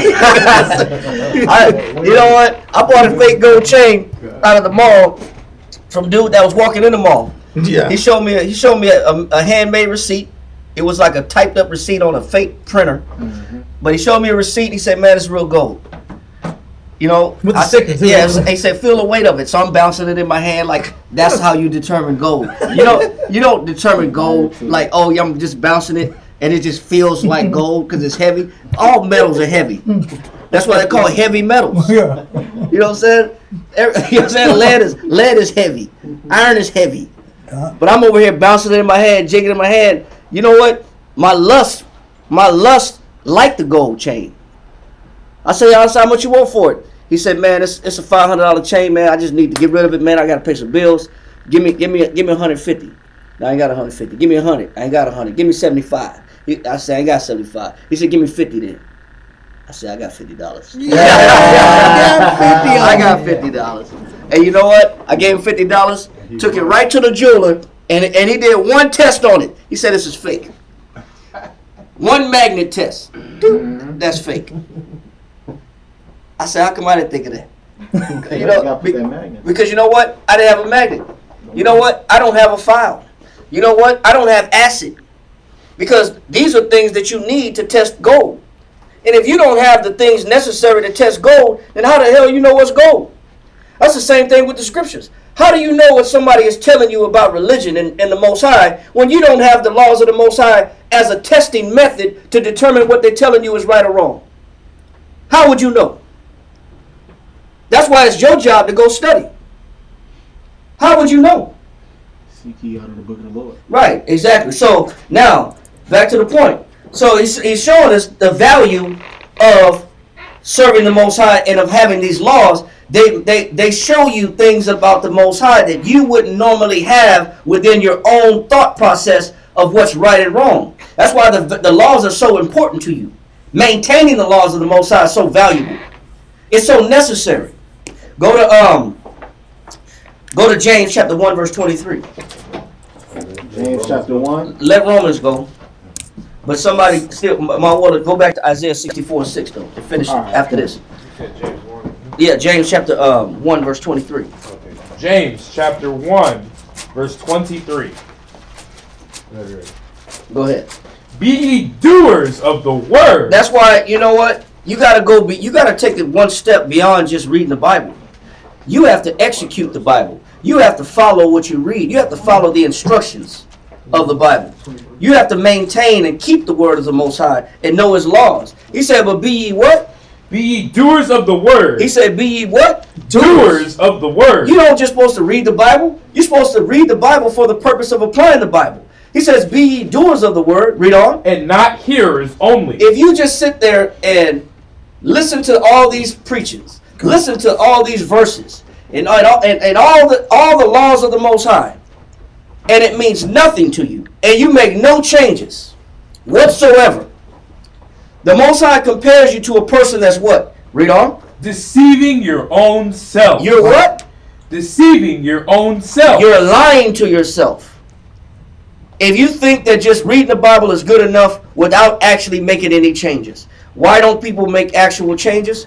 Real quick, somebody go to Proverbs 16 and 2. Proverbs chapter 16, verse 2. Whoever got it, read. Proverbs 16 and 2. You stay where you at, y'all. Read. All the ways of man are clean in his own eyes. Why don't man feel like he don't have to make any changes when you read the Bible? All man's ways are clean in his own eye. Well, this is your truth. That ain't my truth. This is your God, not my God. It's your opinion. I got my own personal relationship with Jesus. Come. Everybody thinks that they're what? Righteous. Everybody thinks they're right where? In their own eye. In their own eyes. He deals with me like he deals with you. Yeah, you know what? Everybody has their own perception of what they feel is right or wrong. So this is why people feel like, well, you can follow the Bible that way. I have my own way. There is no other way. No private interpretation. No private interpretation. But also, if the scriptures say you're not supposed to eat no pork, then, well, that ain't what he meant to me. I'm going to just pray over it. Christ died so I could eat the pork. That was back in the day when they didn't have Refrigerators. You know what the question is? Did Christ eat pork? No. That's as simple as that. Did Christ smoke? Did he smoke bud? Nah. Did he get high? No, he didn't. You know what? He didn't have a vice. So that means you should eliminate yours. Just that simple. But he said read it again, verse 2. Proverbs 16, verse 2. All the ways of a man are clean in his own eye. When you ask everybody is clean. There's that facade. There's that avatar. There's that imagery, that costume that people put on every day that they feel like nothing is wrong with me. I don't have to follow the laws to that degree. I don't have to be obedient to the laws of the Most High because the way I do things is what? Is white or clean in his own eye. Go ahead. But the Most High weigheth the spirit. He said, but the Most High knows whether a man is clean or not. We have our own idea about what's clean or not. Now go back to where we at in James. James chapter 1, now verse 23. For if any be a hearer of the word and not a doer. If you feel like you don't have to make any changes, if you pick up this Bible and feel like you're already grown, you already got it, you're already smart enough, I'm good. You're already good. He said you're like a person that does what? He is like unto a man beholding his natural face in a glass. What's a glass that allows you to behold yourself? A mirror. That's a mirror. A glass that allows you to behold yourself is a mirror. He said a man that feels like he doesn't have to make any changes, or a woman that doesn't have to she don't have to make any changes, is like a man that looks in a mirror. Go ahead.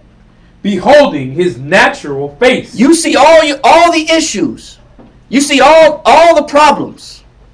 All the blemishes. Go ahead. It says, face in the glass, for he beholdeth himself and goeth his way. And I walk out the door after looking in the mirror, and I made no changes. I keep doing things my way. Cause I'm good. In my own I'm good. What's the purpose of looking in the mirror anyway? see deficient. To see yourself. Yeah. To see what changes you have to make before you step out in public. To make corrections.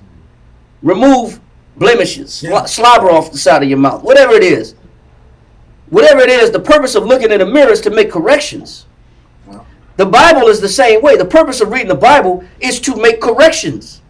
That's how you grow. But a person that doesn't grow is a person that don't make changes.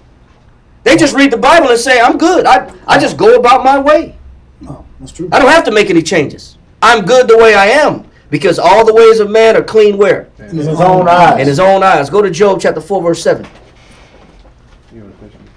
Yeah, go ahead and finish it. It says, and straightway forgetteth what manner of man he was. And I forget what type of man. Manner is a type or sort or mode of operation or quality of man or state of mind. Manner means a lot of things. Style. Yes. Style of person I am. Yeah, what kind of person I am. What kind of mode, how do I operate? What state of mind do I maintain? What manners do I do things? How do I do things versus how the Most High want things to be done? I have my own manners. I got my own mannerisms. That's what happens to a person. That's how the Most High looks at a person that opens the Bible and makes no changes because they feel like they're too good already. I'm an individual.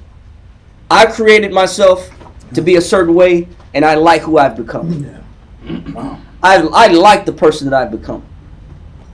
And it ain't even the truth. Wow. Read on. That's true. Crazy. Job chapter 4 and verse 7 reads, remember, I pray thee. He said, remember, I pray thee. Go ahead. Whoever perished being He innocent. said, whoever died being what? Innocent. He said, anybody innocent in here?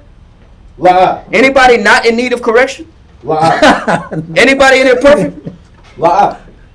La'ah means no, just in case anybody want to know. In Hebrew, that means no. So, is anybody in here in need of no self-reflection? No examination? I'm good. Lie. And anybody here is just good to where they're accepted by the Most High already? Lie. No, he said, so read on. I pray thee, whoever perished, being innocent. He said, that's what he's asking a question. I beg you to show me anybody that died being what? Innocent. Go ahead. Or where were the righteous cut off? Where was the righteous cut off? Go ahead. Even as I have seen, they that plow iniquity. He says, even as I have seen, those that dig and sow, plow is to sow and to turn up the ground for the sake of growing something. He's to plant. He says, though that plant iniquity, go ahead. And sow wickedness. Go ahead. Reap the same. And they get the what? Same. The reason why your life is not happy, regardless of how you try to impersonate it to be, or how you try to fix it up. Facebook. Yeah, Facebook it, or to portray yourself to be. The reason why it's not really the truth, because you haven't done the things necessary to please the Most High.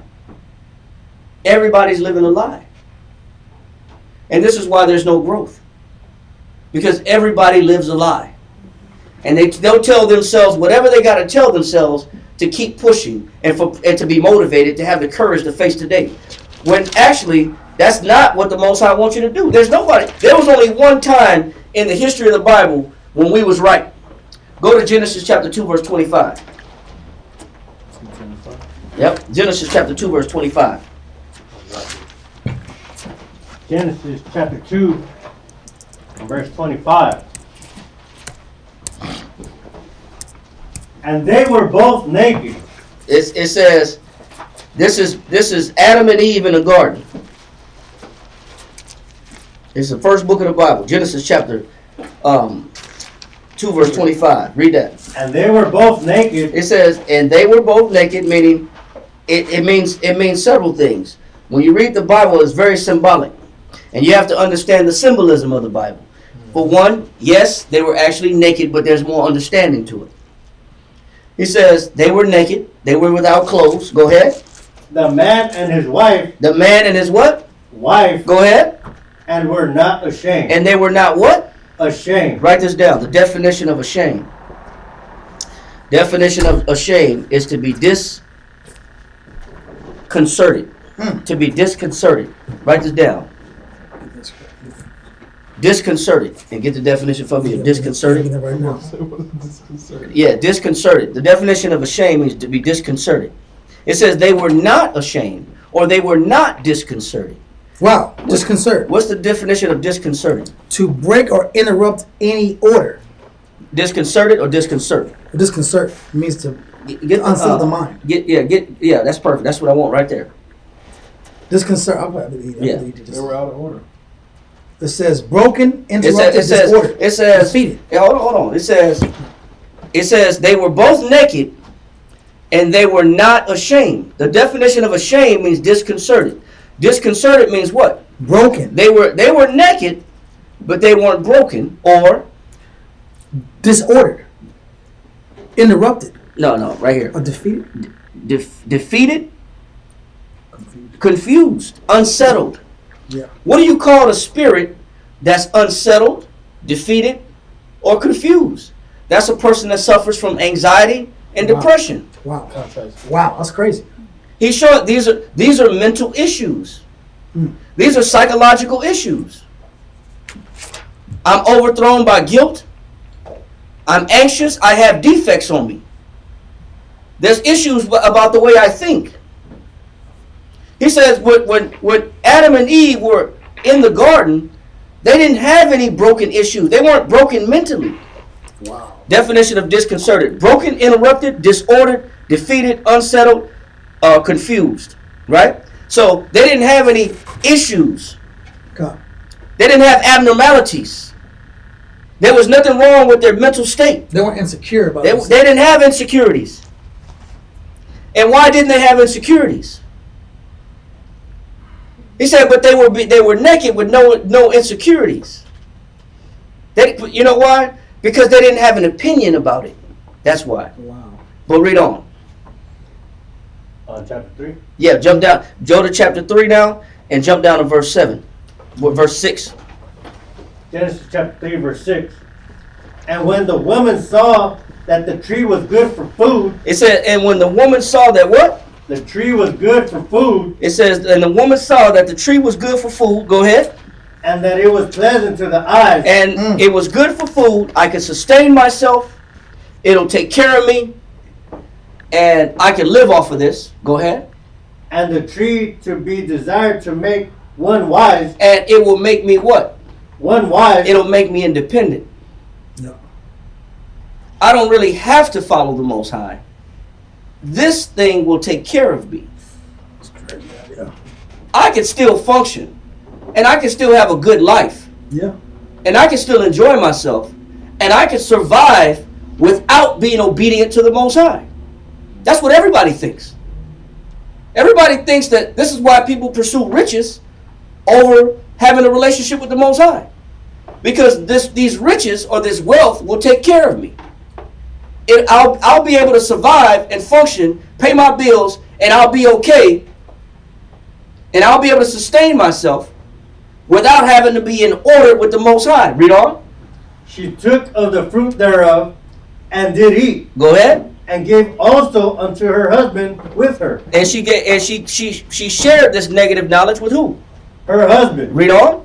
And he did eat. Go ahead. And the eyes of them both were open. What does that mean? It says the eyes of them both were open, meaning they didn't have the self-esteem issues or the insecurity issues. They weren't broken mentally or unsettled mentally. They didn't suffer from anxiety or panic attacks or depression. They didn't have these mental issues, these psychological issues. They weren't broken in the mind nor in the flesh until they became opinionated, until they made choices to go outside and away from what the Most High had them follow. Read on. And they knew that they were naked. It says then now they knew that they were naked. So when before they were naked, they weren't ashamed. But after they partook in the negative, then came the guilt, then came the shame, and now they recognize that they were naked. What does that mean biblically to recognize that you're naked? Go to Isaiah chapter 30 verse 1. Isaiah chapter 30 and verse 1. Yeah, hold that right there. Yeah. Isaiah chapter 30 verse 1. It Isaiah. says, and they knew that they were naked, right? Huh. Go to Isaiah chapter 30 verse 1. Isaiah chapter 30, verse 1. What does it mean to be naked? Was it just the fact that they just didn't have no clothes on? Or did it mean something more? Read on. Isaiah chapter 30, verse 1. Woe to the rebellious children, saith the Lord. It says the issue is that they became rebellious. The minute that Adam and Eve became rebellious, the spirit within them changed. Then came guilt. Then came shame. Then came depression. Then came anxiety. Then came fear and panic because they were out of order and disconnected from the Most High. He said, woe to the rebellious children. Go ahead. Saith the Lord. Go ahead. That take counsel. They take what? Counsel. They took counsel from Satan. And now they're left how? Read on. But not of me. But now they've taken counsel of Satan, and their eyes have been opened that we've done something wrong.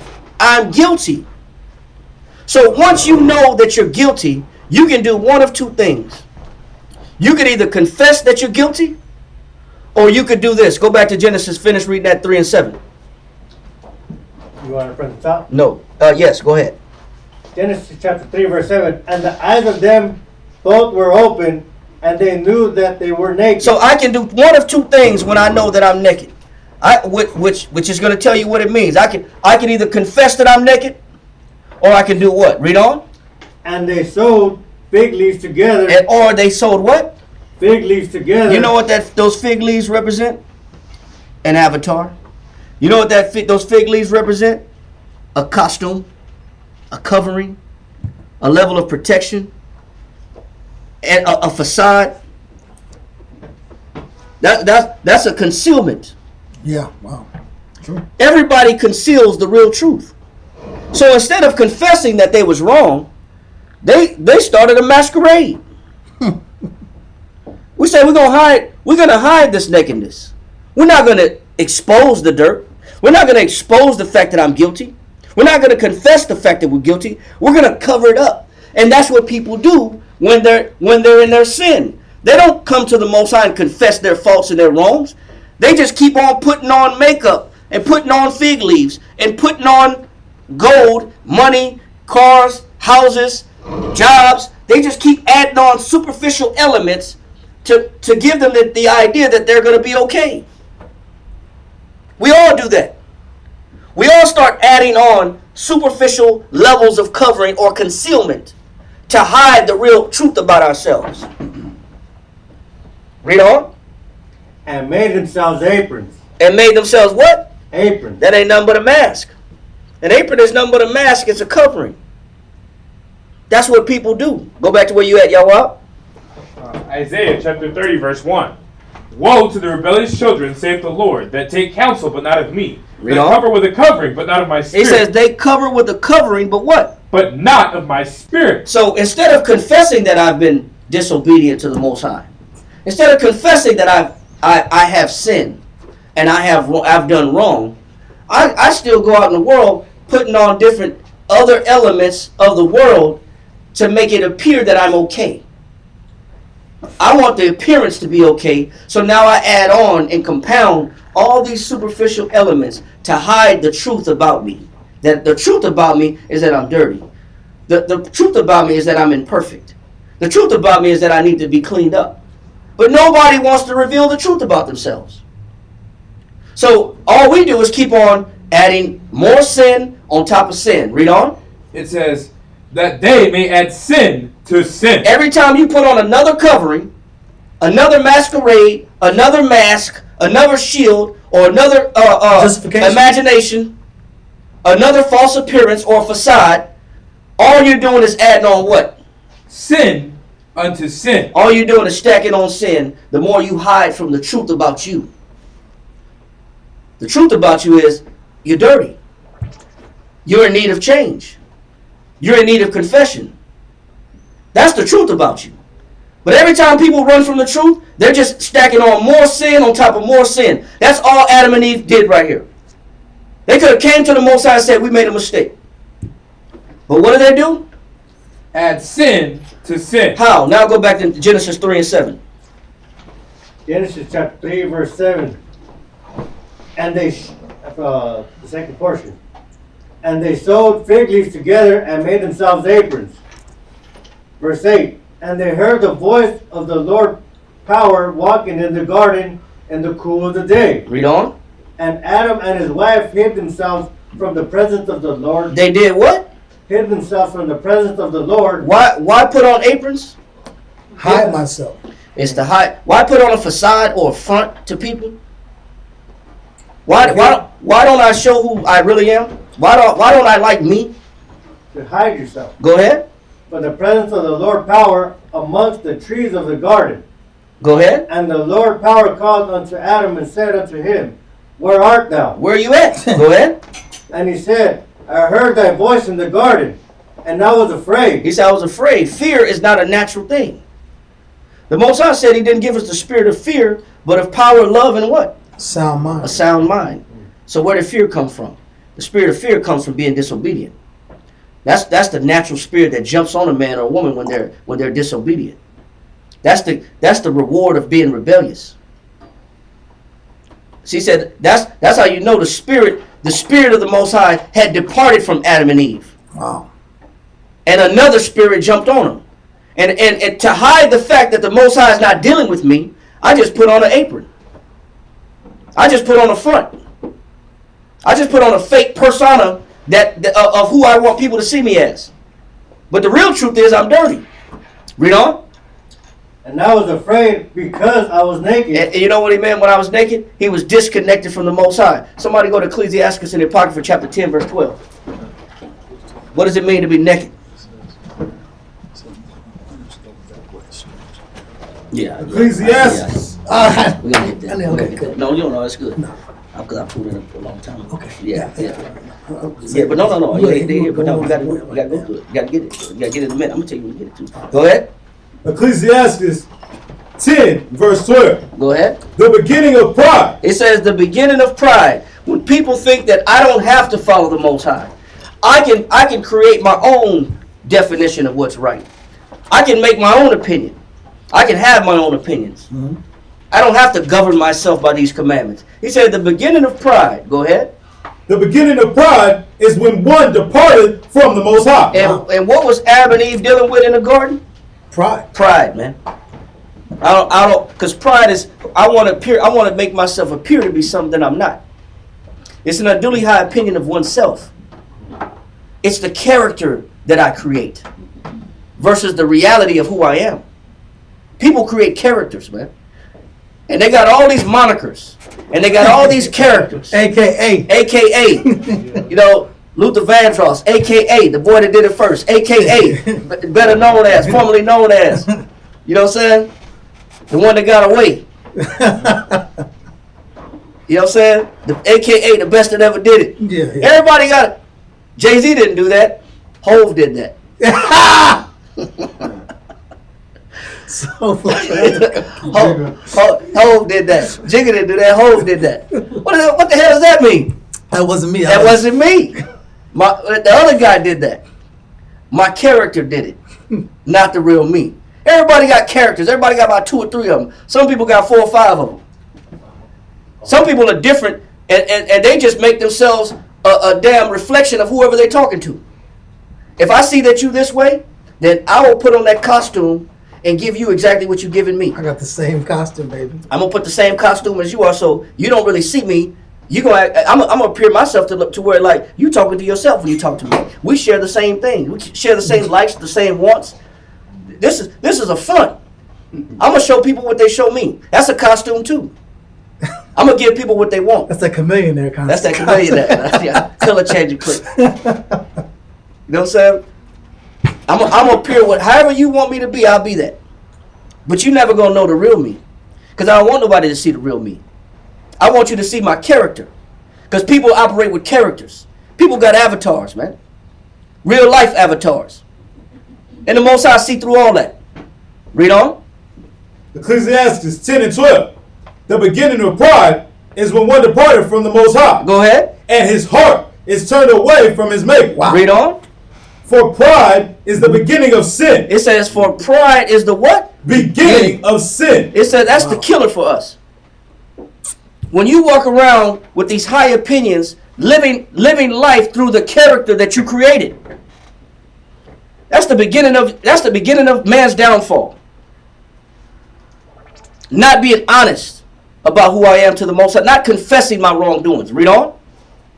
And he that hath it shall pour out abomination. And if I keep up with my pride and not get to the core of who I am and not reveal to the Most High who I am for real and put to death that guy that I created or that woman that I created, then the Most High said, I'm going to pour out abomination. Somebody go to Proverbs chapter 6, verse 14. Where does that pride, where does that separation come from? Where does that pride come from? Proverbs chapter 6, verse 14. Yeah, that's it on Genesis. You can let that go in Ecclesiastes.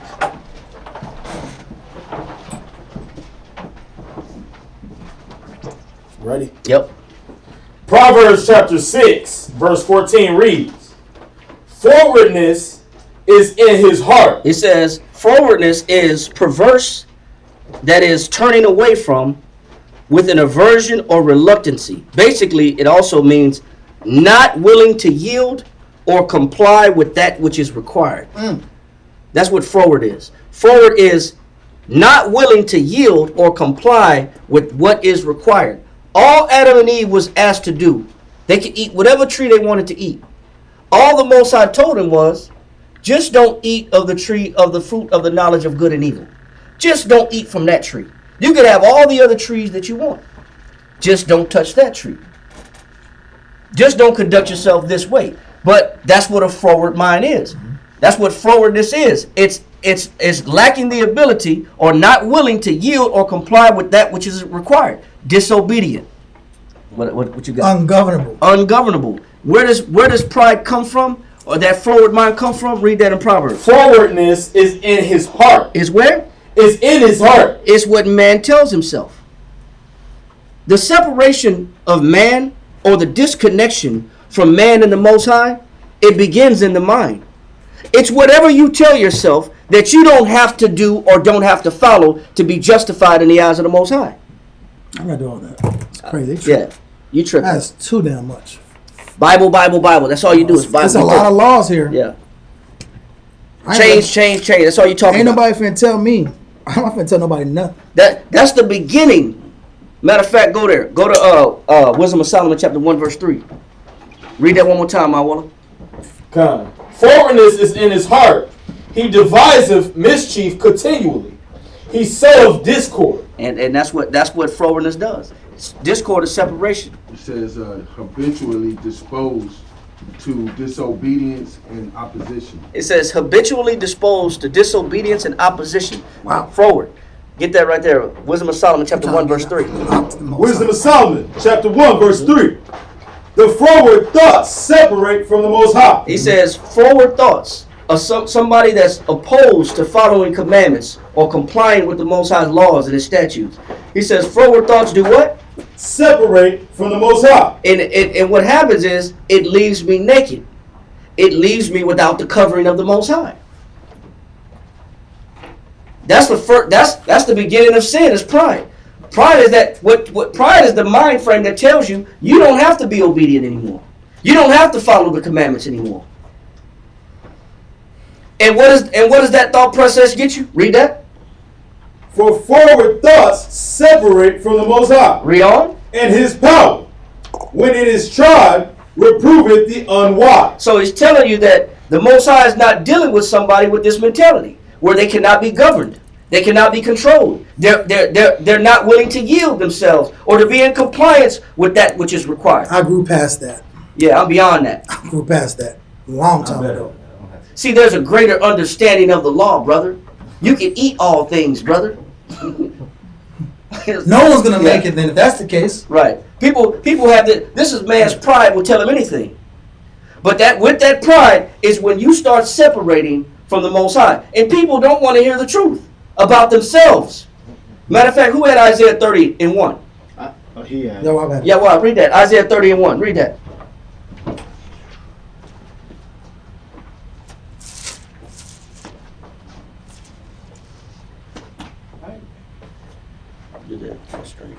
Yeah.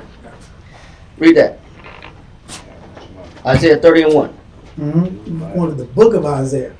The prophet. Isaiah chapter 30 and verse 1 That's reads, not. Woe to the rebellious children, Because that's not 1:8, sir. You can't. Go ahead. saith the Lord, Read on. that take counsel, They do what? take counsel, That counsel comes from their pride. That comes from their own mind. Because every way that seemeth right to a man is from his mind, from his own heart. Myself told me self. Yeah. This is right. I don't have to follow. I'm exempt from following. Read on. but not of me. He says, but they take counsel, but not of who? Me. Go ahead. And that cover with a covering. It says, and they put on apparel, they put on clothing, they put on a level of protection, but it's not the Most High. To put on the Most High means you're obedient to his laws. Wow. But to take off what the Most High has given you, which is his level of protection, which is what he provided you for strength and for protection. The Most High said, I'm disconnecting from you. Read on. And that cover with a covering, but not of my spirit. But it says that's where Adam and Eve became naked. They lost the spirit of the Most High's protection over them due to their sin. And their sin came from their pride and their forwardness. Through Eve's forwardness. What you got? Right after 3, 4. Not yet. Go here real quick. Jump down to verse 8 and stay in Isaiah. Verse 8 reads, now go, write it before them in a table. He says you can guarantee that the Most High's children are this way. Read. and noted in a book, Read on. that it may be for the time to come forever. Has the children of Israel changed? La'ah. Are we still the same as we was during the time of Adam and Eve? Come. Do we still walk with pride? Come, Do we still create these aprons come, of protection come, of what we want people to see because we really want to cover our shame? Come. Because we really don't like who we really are? come. Read on. To come forever and ever. Go ahead. That this is a rebellious people. It says, this people will always be rebellious. Nothing's changed. Man doesn't change. The children of the Most High hasn't changed. You still can't tell us nothing. He said forever and ever that this is a what? Rebellious people. Go ahead. Lying children. And we do what? Lying children. And we lie. Go ahead. Children that will not hear the law of the Lord. And we're disobedient to following the commandments of the Most High. We're always trying to find a loophole. Yeah. We're always trying to find a way around following the commandments. We're always trying to find a back door to getting somewhere versus just being obedient to what the Most High is asking for. Read on. Would say to the seers. A seer is a person that's telling you what the Most High requires. But what do we tell the people that's telling us what the Most High requires? Read on. See now. Don't look at me. They Read get on. quiet. They get real quiet. That's how you see that. You don't tell nobody nothing. Yeah, we don't want to hear nothing. Read. And to the prophets. And to the prophets, go ahead. Prophesy not unto us right things. I don't want you to tell me the truth about me. Focus on you, don't focus on me. You need to take these words and swallow them for yourself. Only God can judge. You need to practice what you preach. Don't come over here with that with me. It's crazy, man. He said, say to the prophets, do what? Not unto us right things. Don't tell me the truth about who I am and how you see me. Keep believing the image that I have in front of you. Keep believing the facade that I have in front of you. Keep believing my character. People hate when you don't believe or buy their character. And you see right through the fact that they're phony as hell. People hate that, man. God.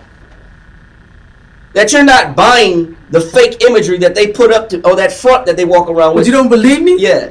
You don't believe me? People hate that. Come on now. The Most High is not buying it. He's not buying your thought process. He's not buying your righteousness. But people want people to buy that damn character. And that's why people go to churches that say come as you are. Wow. Because the church that says come as you are, you can carry your character into the church. With that offering too. Yeah. Long as Sister Jenkins, I like Sister Jenkins. I like her character. yeah. You can be whatever you want to be. You can carry that persona in the church. Come. You don't have to take it off. And you can put that perception on and function in that church. But when you when you start telling people the truth about themselves, that's when the numbers of the church start to diminish. That's when the congregation starts to get real thin. That's when people start getting ghosts. Is when you start identifying what the hell is wrong with these people that they need to change and start focusing on, you can't smoke that, you can't drink that, you can't do that, you can't commit adultery, you can't be gay. No. You can't be that homosexual and accept the Most High. I like music. You know what I'm saying? You can't do this. God. Then you start attacking the things that they feel like are privileges, which are really out of bounds with the Most High. Then they start having issues. They start having opinions. Because the truth of it is, people don't want to hear the truth about themselves. I don't like that pastor. He said, speak. They go from church to church. Yeah. They say, speak unto us what? Smooth things. Go ahead. Prophesy deceit. People want to be lied to. And they want to hide behind cloaks. They want to hide behind apparel. They want to hide behind aprons. Read on. Get you out of the way. It said, get out of my face with all that laws of the Most High. Read on. Turn aside out of the path. Go ahead. Cause the Holy One of Israel to cease from before us. I don't want to hear about the Most High. I want to do things the way I want to do things. That's pride. But this is what Christ said. Go to John chapter 15, verse 22. St. John chapter 15, verse 22. Somebody get it. St. John chapter 15, verse 22. John chapter 15, verse 22. Everybody got it? Everybody get it.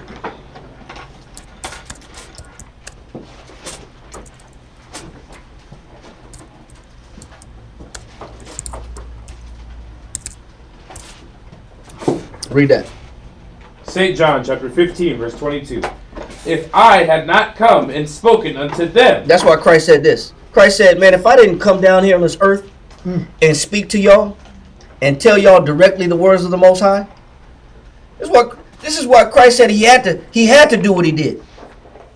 He said, if I didn't come down here and tell y'all the truth about yourselves, barring none, showing no favoritism, or being no respecter of persons, because that's what Christ was doing, telling people the truth.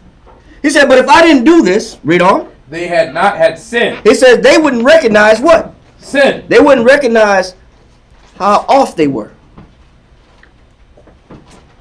See, Christ didn't come to be some goody two-shoe and to make you feel small. What he did was come down to show you the right way to please the Most High, so that you can show the Most High that you're about truth. How do we know this? Go to St. John real quick. Hold where you at. And go to St. John chapter 3, verse 17. St. John 3 and 17? Yes. St. John 3 and 17. For the Most High sent not his Son into the world. It's telling you that the Most High did not send Christ into the world. Go ahead. To condemn the world. He didn't come into the world just to show you how good he is and how off you are and that you'll never make it and you'll never have a chance. That's not why Christ came in the world. Yes, Christ was perfect. Yes, you're not perfect. But Christ didn't come into the world to disclose that you'll never be like me. You'll never be as good as I am. Like Michael Jordan talked about his sons. They'll never be as good as me. He didn't come to distance himself from us. He'll tell you why the Most High brought Christ into this world. Read on. But that the world through him might be saved. It says that Christ came to give salvation. But how? How does the world receive salvation? Read on.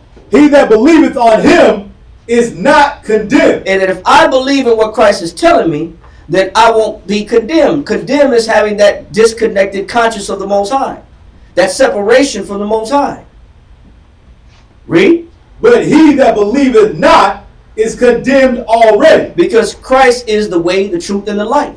No man go to the Father but by Christ. So Christ came to cut a pathway that you could still get to the Most High. He laid a foundation and a pathway so you could obtain salvation. So what is the pathway that Christ cut so that we can receive salvation from the Most High? Talking about the children of Israel. Read on. Because he hath not believed in the name of the only begotten Son of the Most High. Read on. And this is the condemnation. It says, and this is the disconnection that people have. This is why some people will receive salvation and some people won't. Read. That light is come into the world. Christ is that light. Yeah. He came in a world that's evil. Go ahead. And men love darkness rather than light. But men love the character that they've created in the world versus coming to Christ, which is the truth. The truth about who they are. The truth about what it takes to please the Most High. People want to hear smooth things. They don't want to hear the truth. He said this is why some will get to salvation, receive salvation, and some won't. Christ came into the world being that light into the world, but men don't want the truth. Men want smooth things. Men want to be lied to. That's why I said men love what? Darkness rather than light. They love darkness rather than light. People love who they are and what they've created themselves to be in the world more than they love following after Christ, being that disciple of Christ. Which means that I would have to discard that character that I created. World is enmity unto the Most High. Right, absolutely. Read on. Because their deeds were evil. It says, and I don't want to change, even though my deeds are what? Evil. And Christ showed me that my deeds are evil. But I don't want to change. This is why some won't receive salvation and some will. Some will recognize that if I want to get salvation, I got to walk the path that Christ has explained, and I got to do away with the dirty person that I am. That's when the boy said he told him to sell everything he had. Right. But he didn't want to sell everything he had, so he was like, never mind. It ain't worth it. Read on. For everyone that doeth evil hateth the light. And everybody that loves that damn evil facade that they created, that character they created, that avatar, he says they hate the what? The light. They hate the light. How does the Most High know that you want salvation? Read on. Neither coming to the light. They don't come to the light. If I want salvation, I'll let go of whatever it is I got to let go in this world to come to the light. What does it mean to come to the light? Read on. Lest his deeds should be reproved. What does it mean to come to the light? Lest his deeds should be reproved. That means that you allow somebody to check you and tell you the truth about yourself, which nobody really likes to do. That's what it means to come to the light. Church will tell you come as you are. That's not the case. That's not what the Most High is explaining right here. He's not explaining come as you are. He's talking about you got to make some changes and you got to let somebody tell you the truth about you. To have your deeds reproved. People don't want their deeds reproved. They don't want their dirty laundry exposed. Read. But he that do truth. He that does truth. If I'm about the truth and I'm about growing in the truth, then I'm about what? Read on. Coming to the light. I expose myself. That's what Christ. That's why the Most High brought Christ into the world, to give those that want to change an opportunity to change. But for those that don't want to change, be yourself. But you're not getting salvation either. Now go back to St. John 15 where we was at. St. John chapter 15, verse 22. Read that. If I had not come and spoken unto them. That's why he said, if I had not come and spoken unto them, go ahead. They had not had sin. That's why nobody, if it wasn't for Christ, nobody would really know how dirty and polluted they really are.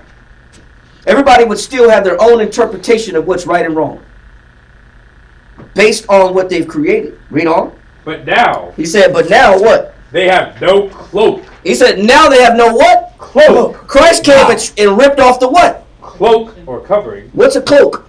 Cover. It's a jacket. It's a coat. It's a covering. All the facades that people have, Christ came to do what? Snatch them off. You know, you ever watch Scooby-Doo and the mask at the end of Scooby-Doo? They always take the mask off the banker. Yeah. And he was the guy spooking the neighborhood so he could buy the land. Yeah. Hey, old man Knickerbocker. Yeah. It was you the whole time. If it wasn't for you pesky little kids, I would have had all the land I wanted. You ever watch Scooby-Doo? That's what Christ came to do. Take everybody's damn cloak off.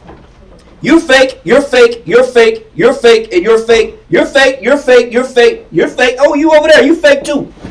By the way, you don't really like righteousness either. But it wasn't to throw it in your face, it was to give you an opportunity to change. Because everybody would be living a lie.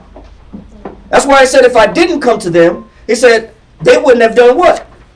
Had not had sin. Go ahead. They wouldn't have known how dirty they were. Go ahead. But now they have no cloak for their sin. And now you don't have a covering for your sin no more. There's no excuses now. Christ removed all cloaks. He removed all coverings. All lies and superficial characters that people want to be. And the idea or notion that they can get to the Most High. No. You have to follow the bar that Christ set. You have to reach for that bar. You have to become that bar that he set and do what he did to get salvation. If he suffered, then you got to suffer. If he had to go through changes, you got to go through changes. Now there's no excuse. Now there's nothing to hide behind. Christ removed all that fake persona that people walk around with. That Adam and Eve first put on in the garden. That's what they first put on. They put on something that they don't want the Most High to see. That's what people don't understand. That's why people are sick now. They don't want the truth. Matter of fact, I want you to read this right here. This book is called Words Can Change Your Brain. It's by a doctor. It ain't so much about the book. It's about what he says in psychology. Read this part right here. Gotcha. Go ahead. Words Can Change Your Brain, page 74, fourth paragraph. It's an interesting paradox. The medical field call it a paradox. What's the paradox that the medical field calls? Psychologists call this a paradox. What is it? We need to have an observing self to be conscious. In order to be conscious, you got to look at yourself, right? You got to know your whereabouts, who you are as a person. You got to have some type of consciousness or a state of consciousness to function, right? You need a You need to be self-aware to know who you are. Without the state of consciousness, you'll be an animal. Yeah. So they're admitting that you have to have something that governs you, right? Read on. But most of us are unconscious of the observing self. And here's the paradox: most people are unconscious of how they appear to be and who they really are. The observing self is the truth about you as a person and how you should look at yourself. People are unconscious of the actual way that they see themselves. Read on. Instead, we give far more. It says instead we give what? We give far more attention to what? To the more superficial self-image of who we think we are. Read that again. It says, medical doctors understand this. Psychologists understand that instead of being conscious or to raise one's consciousness about who they are, we rather and we prefer to walk around with alter egos. We rather walk around with fake personas. With AKA, I'm formerly known as. Better known as. It's your boy. It's your boy. It's the boss. I'm the princess. Yeah. I'm a queen. That's what everybody want to be. I'm a queen. Are you really? That's what you tell yourself. I'm a queen. Really? I'm a king. What's up, God? I'm a god. Okay. Really?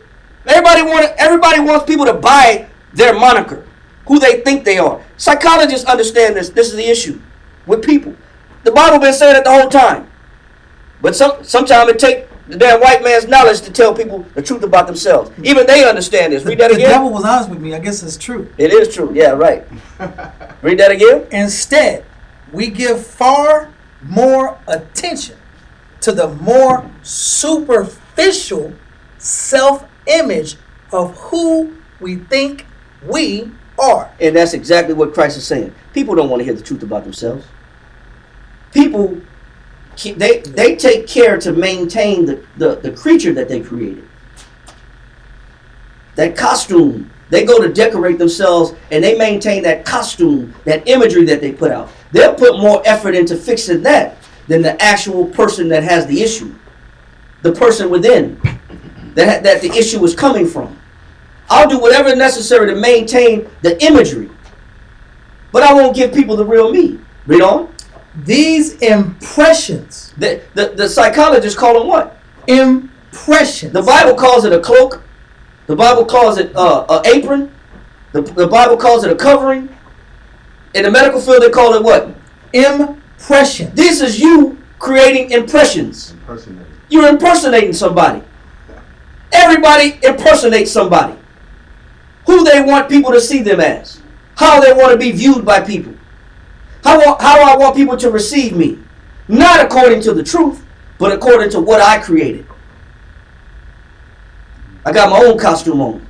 And I want you to believe me. That I'm a queen. That I'm a king. That I'm a prince. Read on.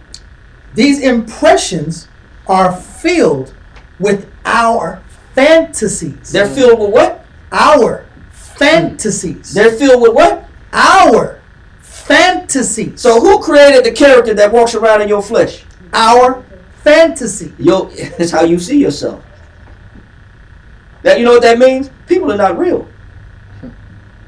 They understand this. Read on. And judgments about who we want to be. And we live in a place of how we see ourselves, and we want people to view us the same way that we maintain ourselves to be in the public eye. Fake it till you make it. Fake it till you make it, man. So it's easier for me to function in that capacity than for me to actually go at the real issues that I possess. Yeah. It's easier for me to function in that capacity. Read on.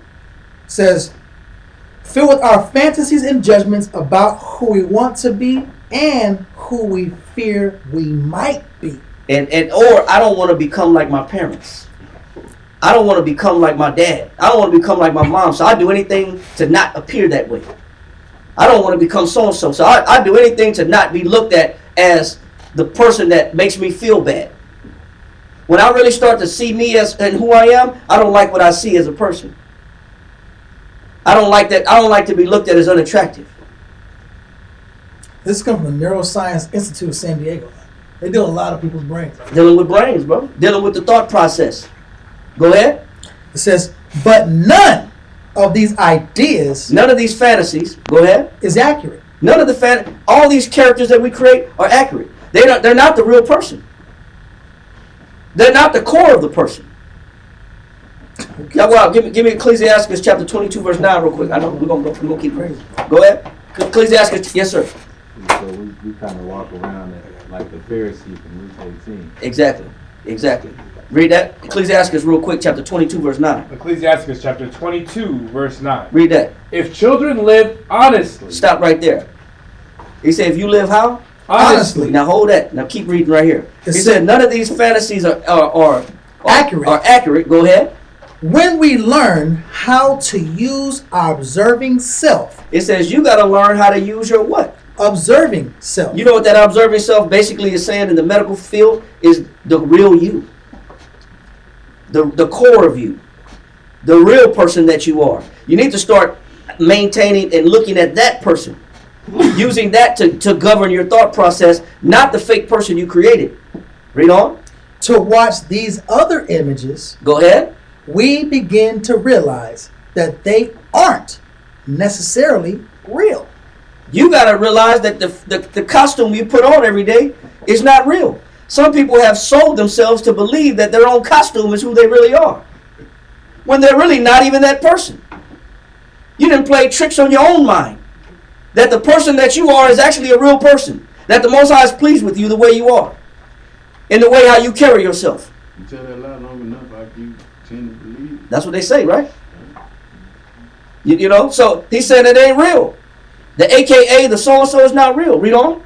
They're just opinions. They're just what? They're just opinions. And that's what everybody's battling. Everybody is battling their perspective and their opinion to who they are versus how the Most High really sees them. Everybody got an opinion of themselves, and they want to be perceived a certain way. That's why I said, but we got to learn how to live how? Honestly. How to live honestly. Go ahead. I mean, hold that. And read on. From ourself, they're just opinions from ourself and others Go ahead. that we've come to accept over the years. And damn, you took years to create this fake persona. You took years to be this character. Why would you tear it down? It's damn near real. Why would you forsake it? It's been taking care of you all this time. It's been sustaining you. Worked hard for it. You worked hard for it. I earned it. I earned this character. And it sounds like Satan. Great You game. worked hard for that. What? Yeah, so why would I give it up? Why you gonna get it? Read on. The re-emerging research on consciousness, the emerging research on consciousness suggests that the observing self can be a more accurate view of reality. So the observing self is really your understanding being sharpened by the scriptures, which will help you give you a real true perspective of yourself. You need to be viewed according to the scriptures, which will give you a much more accurate perception of who you really are, not this character that you created. Not this costume actor that you play. It's mascot now. Yeah, the mascot. Read. It says, it doesn't seem to get upset like our normal selves do. Because the real conscious person, if you activate the consciousness or the self-awareness, you won't be so emotional. The only reason why you're so emotional is because somebody's disrupting that character that you made. Read. And the more we reflect on this deeper form of awareness, Go ahead. the less anxious Go ahead. and depressed we become. Go to Ecclesiastes chapter 36, verse 20. In the Apocrypha. Ecclesiastes chapter 36, right? Yeah, Ecclesiastes chapter 36, verse 20. Once you start living the truth about you, you become less what? Anxious and depressed we become, the less. The less, right? So read Ecclesiastes chapter 36, verse 20. Ecclesiasticus chapter 36, verse 20, right? Mhm. Verse 20 reads, a forward heart, But this forward mind, this character, this prideful person, go ahead. a forward heart causeth heaviness. It causes what? Heaviness. This character that I gotta put on every day Oh yeah, that's real. actually causes me what? Heaviness. So why don't I just throw away the character? Cause of heaviness. But the character is what's causing me the heaviness. That's what's making my life a lot more difficult. It's harder to maintain a fake image of who I am versus just being myself. But you took all them years building that up. Right. So It's when women get to that notion, like they get to that notion when they can wear their natural hair. They took all these years of getting permed and burned, and now they got, $50, $40 lace front wigs, melted wax wigs, all these damn wigs. And when they finally can accept that that's not me, and all the fake hair come off, and they can finally start looking at themselves with a clear view, then they realize, man, I didn't have to go through all that years of getting my hair permed, and getting my hair burnt down, and getting my hair damaged, and getting my hair broke up. I could have just been natural this whole time. It's more free that way. The Koreans got rich though. Yeah, but the whole time you didn't pay it into a market that is $1 billion market, because you were maintaining a character. You felt like you had to go get the lace front. You felt like you had to go get the weave or the extension. You felt like you had to go get these things done because it was a part of your character. But the whole time you maintaining this character is causing you to be broke. It's causing you self-esteem issues because now you can't walk outside without it. How about just be you? That's why Christ said, and ye shall know the truth, and the truth shall make you what? Free. Free. The truth does that. It makes you free from having to drag along this fake guy that you created, or this fake woman that you created. But read on. A forward heart Let that go. He said forward heart does what? causes heaviness. It causes heaven. That's right. It's hard to carry somebody that ain't real around your life all day long. And if you got 2 or 3 characters you trying to maintain, it's really gonna make your life Triple hard. workout. Yeah. Hey, brother, what's going on? It was I'm just chilling, dog. You know what I'm saying? So now I'm gonna be all things to all men. I'm really Right. deep. I'm deep all the Right. time. But let that go. Now go back to Crazy, read that right there. It says, we're not born with a conscious ability to observe our own awareness. So he's saying that somebody has to sharpen your awareness. Wow. Your awareness has to be sharpened. Now, finish. Read right here. It says, a strong observing self actually predicts enhanced well-being. It does what? Wow. A strong observing self actually predicts enhanced well-being. Read on. It lowers emotional stress. Being yourself and being honest about you does what? It lowers emotional stress. So it's actually freeing. It's actually pacifying to just be you and to expose the real you. Wow. Read on. And it makes us more socially aware of other people's needs. And it teaches me how to get out of my own head all the time, and I can be more responsive to other people. Read. That's why we consider deep self-reflection as an essential component of the compassionate communication. It says in the psychological world, you can't even talk to people right or treat people right until you start having a deep self-awareness of you. Casting off that fake person. Now go to back to Ecclesiastes chapter 29, verse 22, verse 9. Yeah, Ecclesiastes chapter 22, verse 9. Mm-hmm. It says, if children live honestly. That's why I said it's better to live how? Honestly. You got to start being honest, man. You got to stop walking around with a facade. That facade is causing you anxiety and depression. And the maintenance of that facade is taxing on you. He said if children live honestly, go ahead. And have wherewithal. And they have what? Wherewithal. What the psychologists call a deep self-awareness. The Bible says you have wherewithal. Where do you get wherewithal from? Where do you get that from? Where does wherewithal come from, right? Read. Go ahead. They shall cover the baseness of their parents. Hold on. Where does wherewithal come from?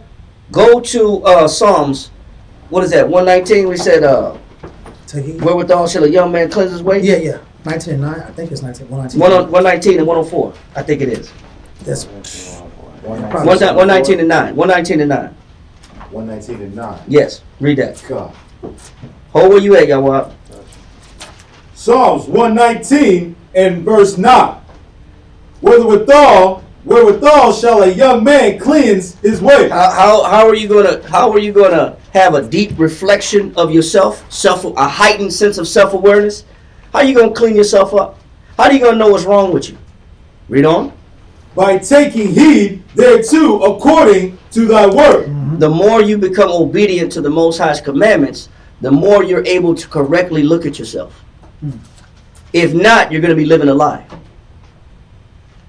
So now go back to where we was at in Ecclesiastes 22 and 9. Yawab? Ecclesiastes chapter 22, verse 9. And somebody else give me Job 31 and 33. Okay, what's so crazy is people, they live in fear of like 31. the things going to take. Oh, hell yeah. Oh, that's another part. Yeah, of course. There's an impending. Yeah, because if I take off that image that I've created, then who am I really? Then I feel like I lost a part of me and who I am. Go read that. If children live honestly and have wherewithal. And where does wherewithal come from?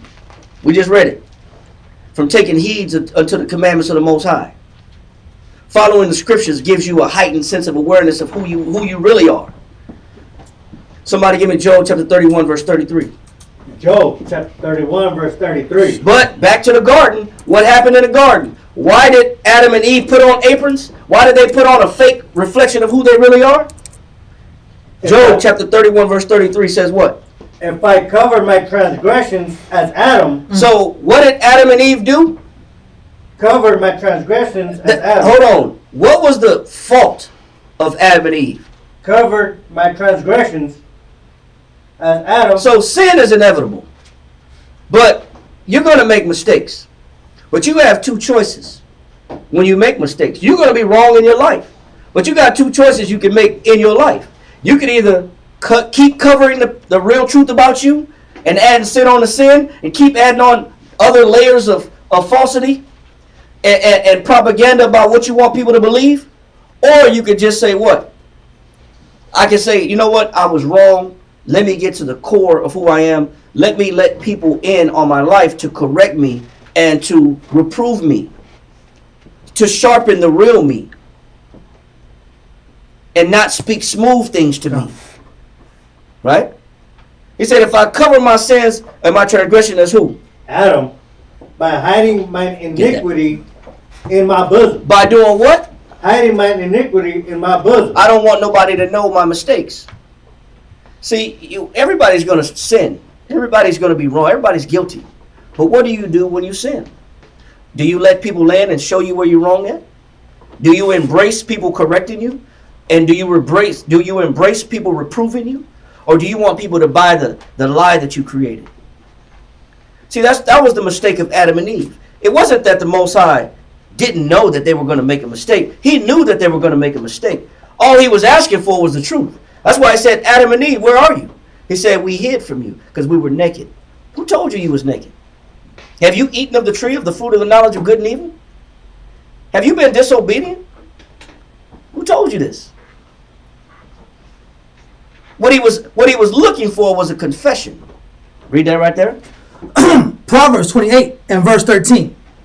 He that covereth his sins shall not prosper. So if I keep covering up my sins by keep creating characters, I shall not what? Not prosper. I won't prosper. There's no success in my life. I'll never get real success that Christ has to offer me unless I come clean with who I am. Until I be honest about who I really am and the mistakes that I made. You got to come clean. That's why the Most High said this. Go to James chapter 4 verse 6. James chapter 4 verse 6. Mm-hmm. Yep. James chapter 4 verse 6. Come. James chapter 4 and verse 6 reads. Ready? Yep. Reads. But he giveth more grace.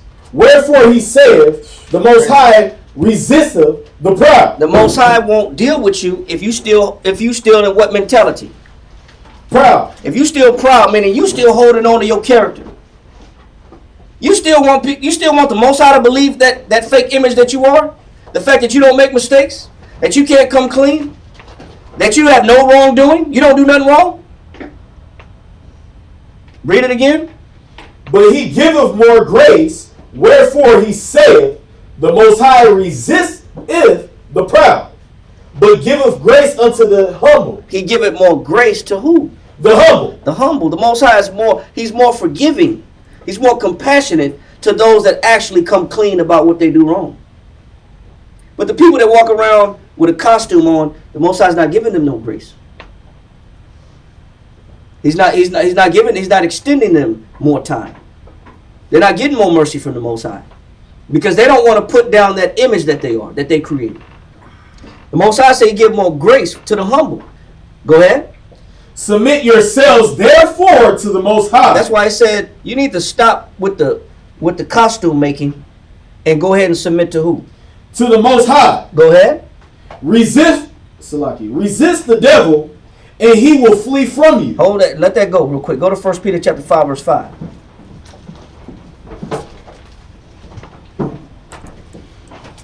1 Peter chapter 5, verse 5. 1 Peter 5, verse 5. Likewise, ye younger, submit yourselves unto the elder. He says, submit yourselves to who? The elder. Let elders, let people that are experienced in the Most High in trying to sharpen spirits, who've been sharpening spirits for a long time. Let the elders of the body of Christ help you become that new person in Christ. And we gain nothing out of it. We gain no financial growth. We gain no physical blessing. Then that you are another person coming to Yahushua, coming to Christ, and being returned to His spirit, being returned to His mentality. We get nothing. We're not getting anything. Yeah. That's cool. It's cool. We're cool with not getting anything for it. No, it's not about. It's not for price. It's not for profit. It's for the benefit of the kingdom of the Most High. Read on. Yea, all of you be subject one to another. Read on. And be clothed with humility. And put on what? Humility. What clothing should you put on? Humility. Not that fake persona. You should put on humility. That means I got to be more humble. I got to be more honest. Mm-hmm. I got to have a heightened sense of self-awareness about who I really am and what are my issues. And I got to be willing to confess my issues. He said being clothed with what? Humility. Go ahead. For the Most High resisteth the proud. Because as long as I hold on to who I think I am, the Most High is going to stay at a distance with me. Go ahead. And giveth grace to the humble. Let that go. And go to Matthew chapter 12, verse 31. So what if I have made a lot of mistakes in my life? Let James go? Yeah, let James go. Go to Matthew chapter 12, verse 31. So what if I made a lot of mistakes in my life? Matthew. Matthew chapter 12, verse 31. Read that. Wherefore I say unto you, all manner of sin and blasphemy shall be forgiven unto men. So regardless of how guilty I am or what I've done, how all the things that I've done wrong, Christ don't care about all those things you've done wrong. As long as you come in a humble mindset and you're willing to put away the fake personas, the Most High will deal with you. Christ will deal with you. Put down your characters. It don't matter what you've done wrong, because all we've been doing is adding sin on top of sin. But no matter what background you come from, no matter what mistakes you've made, he said all manner of sin shall be what? Forgiven. Go ahead. But the blasphemy against the Holy Ghost shall not be forgiven unto men. Hold on. So he said the Most High give grace to the humble, but he resists the proud, right? God. Go. I forgot this. Go to Romans 6 and 1 real quick, because I got to read this too. Go to Romans 6 and 1.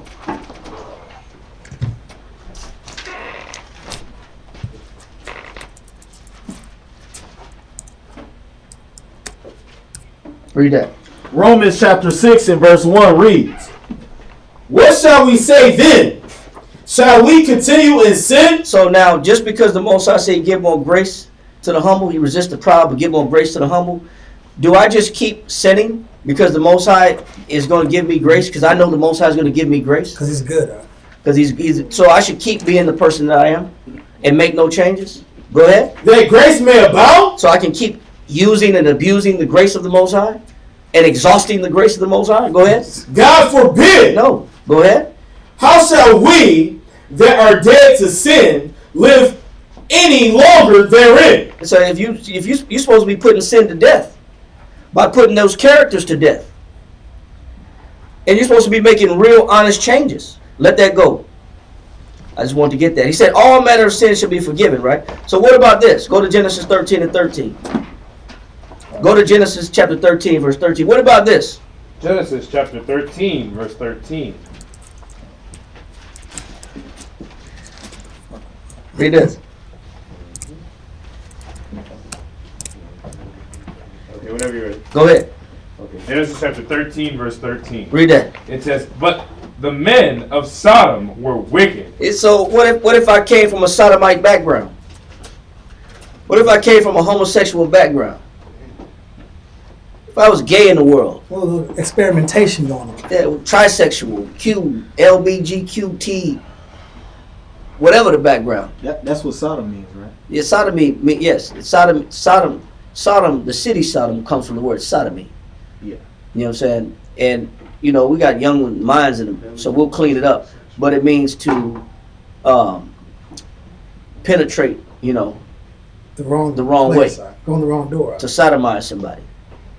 But, there, you know what I'm saying? So it's a wickedness, man.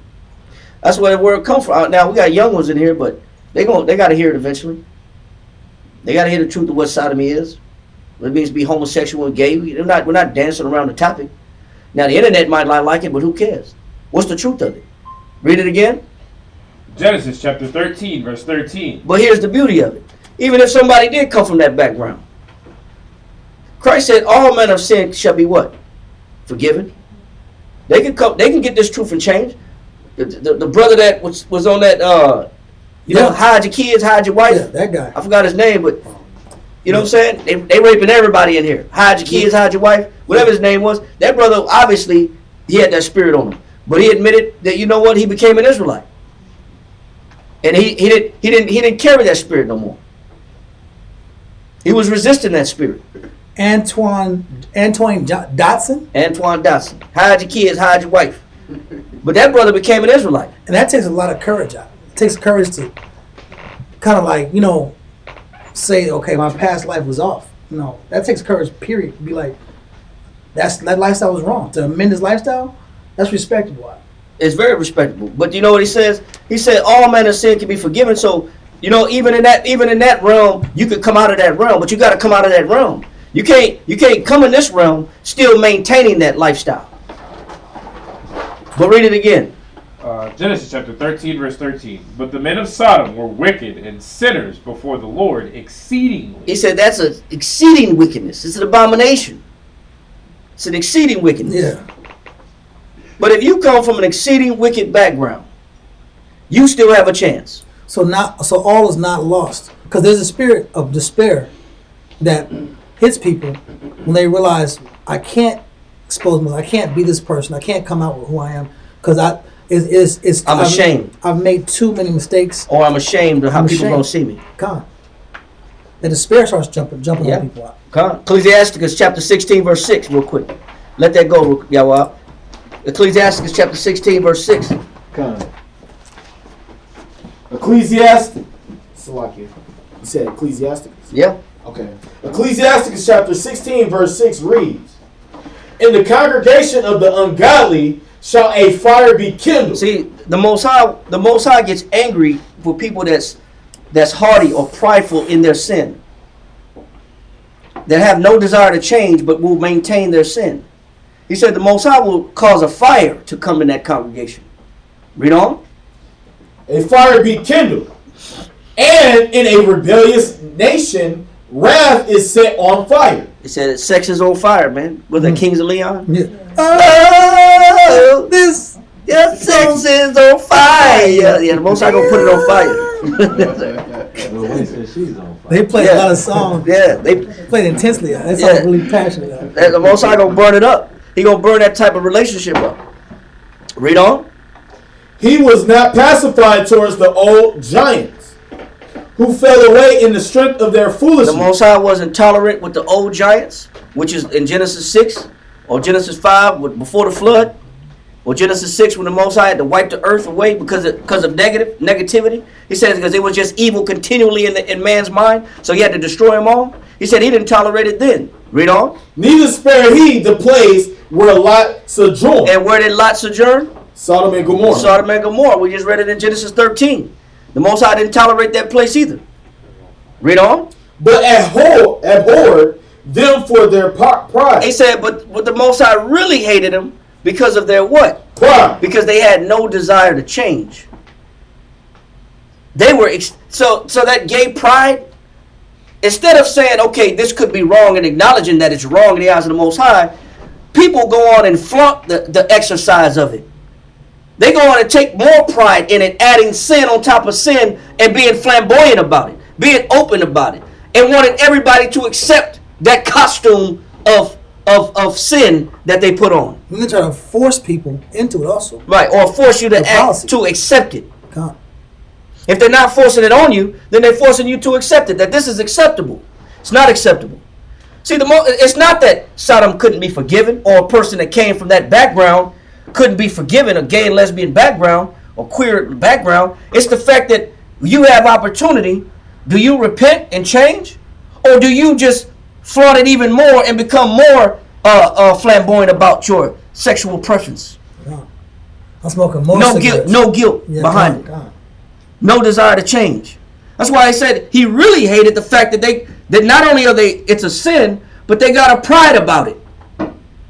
Well, now they got marches and parades and Gay pride. Yeah, gay pride. Now trying to associate it with the civil rights. They got their own sneakers. What? But he's saying that it's the pride of them that's the issue. God. They don't see nothing wrong with it. They go further into trying to say this is okay. That's what really makes the Most High upset. Read on. He pitied not the people of perdition. He said he pitied them not because of that extra level of pride that they possess. Go ahead. Who were taken away in their sin. And that's why Sodom and Gomorrah was burnt up with fire and brimstone. Read. Nor the 600,000 footmen. The Most High didn't pity the 600,000 footmen. So whether it was the giants of old in Genesis 6, whether it was the punks of Genesis 13 and 13, or whether it was the 600,000 that died in the wilderness during the time of Moses, that came out of Egypt, they all had to die off. Why? Who were gathered together in the hardness of their hearts. Because they wouldn't change their minds. It don't matter who you are. It don't matter what background you come from. You got to change. If you don't, you'll have the same judgment and the same punishment as Sodom and Gomorrah. Although you may not be gay and lesbian, but you'll be judged as one. You'll receive the same repercussion if you don't change. Read on. And if there be one stiff-necked among the people. Oh, it said if one of you just be what? Stiff-necked. You just don't want to change. Read on. Among the people, it is marvel if he escape unpunished. Go ahead. For mercy and wrath are with him. Go ahead. He is mighty to forgive. See, the Most High can forgive it all. Go ahead. Mighty to forgive and to pour out displeasure. And he also pour out his displeasure upon you. The Most High, as much as he hates your behavior, if you decide to change, he's mighty to forgive. But if you don't accept change, or if you don't see no fault at how you think or operate, then the Most High said it's nothing for him to pour out his displeasure. Read on. As his mercy is great, Go ahead. so is his correction also. He judgeth a man according to his works. The sinner shall not escape with his spoils, and the patience of the godly shall not be frustrated. It shall not be what? Frustrated. Go ahead.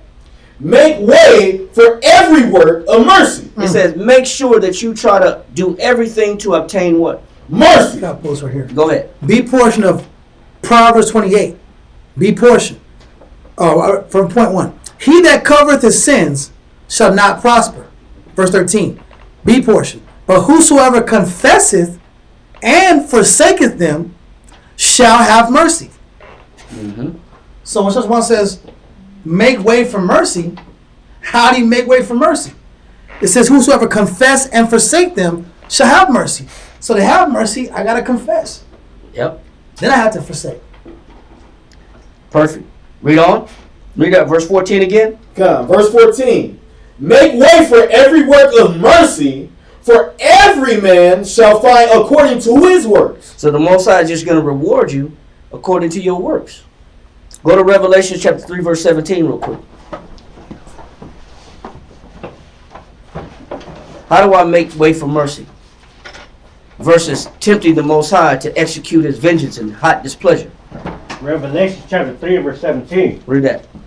Because thou sayest, I am rich. Because instead of saying I got problems, instead of saying I need to make changes, instead of saying I got faults, I have sins, I do things the wrong way, my thoughts are off, my actions are off. Instead of looking at things this way, we say what? And increase with goods. I'm rich and I'm what? Increased with goods. Go ahead. And have need of nothing. And I don't need nothing. I don't need to change nothing. Yeah. That's the spirit that the Most High will not have pleasure with. The spirit that walks around as if they don't have anything to change. I'm good. The Most High will accept me the way I am. That's a lie. Read on. And knowest not that thou art wretched. He said, don't you know that you're what? Wretched. You're wretched, man. You're crooked. You ain't good. You got to acknowledge the fact that you're wretched. Read. And miserable. And not only are you wretched, you're what? Miserable. Miserable. Read on. And poor. And you poor. You're lacking. You don't have the Most High's presence with you. His spirit is not dwelling with you. Read on. And blind. And you blind. You cannot see. You have no understanding. No wisdom. No discernment. Go ahead. And naked. And you're what? Naked. And you're naked. No protection. No protection. You're without the Most High's covering. You're without the Most High's spirit dwelling with you. The Most High has separated himself from you. He has departed from you.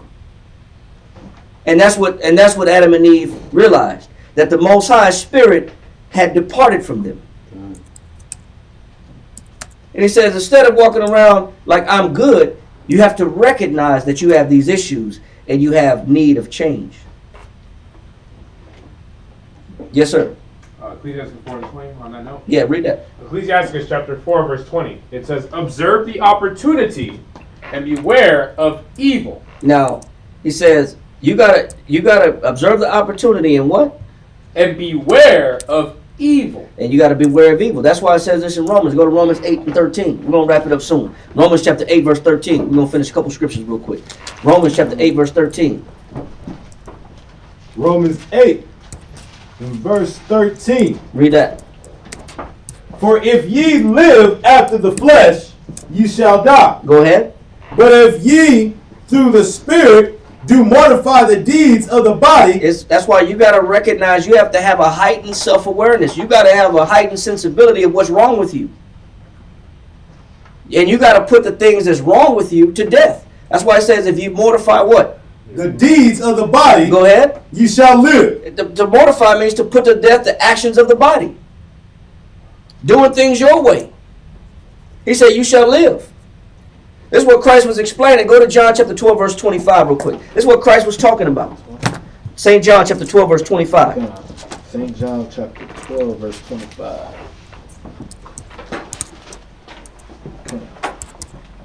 Read that.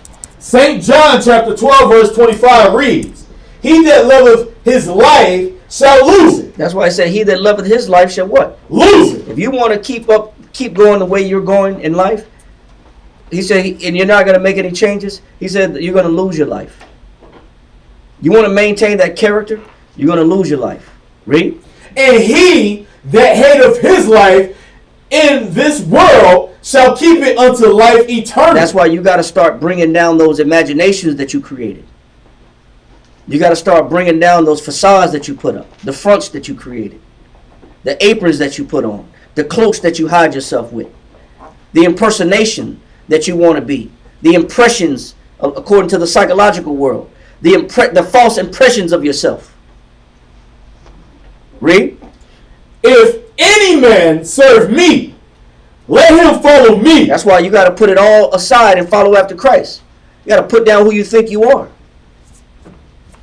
Go ahead. Let him follow me. And where I am, there shall also my servant be. Read this real quick. 1 Corinthians chapter 15, verse 36. 1 Corinthians chapter 15, verse 36. First, 1 Corinthians chapter 15, verse 36. Read that. No, hold on.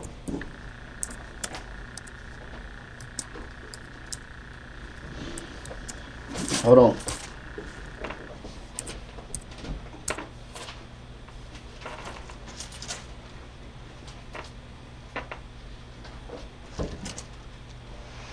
Yeah, read that. 1 Corinthians chapter 15, verse 36. Thou fool, that which thou sowest is not quickened. He's saying, don't you understand that you cannot, everything that you've planted and you created cannot bring you to life unless it what? Except it die. Except it what? Die. In order for you to grow in this truth, certain things have to what? Die. Certain things have to die. What has to die? That old man, that impression, that fake analysis or person that you put out there that you for yourself to be. fake persona. That persona, that impression, that impersonation. You got to put that guy to death. That guy don't exist. You got to tear down that cloak that you cover yourself with of who you think I am. You got to humble yourself. He said, thou fool. Read.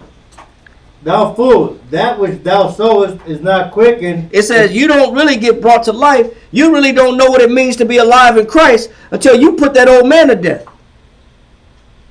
Go ahead. Except it die, and that which thou sowest not that body that shall be. He says, and thou sowest. He says, and that which thou sowest. He says, thou sowest not that body that shall be. Go ahead. But bear grain. He says, but what you gave to the Most High, it wasn't that valuable anyway. It was he calls it what? Bear grain. Bear grain. He says it's bear grain because what it is, it's the real you. What you're giving to the Most High is the real you. That's why it calls it bear grain. It doesn't have all these attachments to it. It's pure. That's why I call this grain bare. You got to give the Most High the real you. Sincere. The sincere part about you. That's why he calls this bare grain. Read on. It may chance of wheat. It says, but it's a chance that if you cast off the old man and give the Most High the most sincerest part of who you are, it's a chance that something positive will come out of it. It may come out as what? Chance of wheat. It may come out as wheat. Productive. It may come out as what? Chance of wheat or of some other grain. It might be barley. It might be fennel. It might be spearmint. It might be figs. It might be corn. He said, but you don't know what the Most High will develop in you until you give him the most purest part of you. So go ahead and put that old man to death. Give the Most High the bare grain, which is the honest part about you. And something positive may come out. That's why it says this. Go to 1 John 3:1. What that is that he's talking about is your real talents coming out. You don't know what your real talents are. 3:1. 1 John chapter 3, verse 1. Behold, what manner of love the Father hath bestowed upon us, that we should be called the sons of the Most High. Go ahead. Therefore the world knoweth us not, because it kneweth him not. Go ahead. Beloved, now are we the sons of the Most High, and it doth not yet appear what we shall be. But we know that when he shall appear, we shall be like him, for we shall see him as he is. Exactly. We don't know what we're going to be, but we do know this, that if I make changes, when Christ appears, I'll appear the same way he is. I'm making myself one with Christ.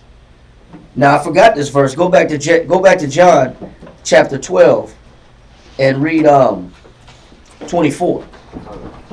On putting giving the Most High the most barest part about you, the most truthful part about you. Read that. St. John 12 and 24.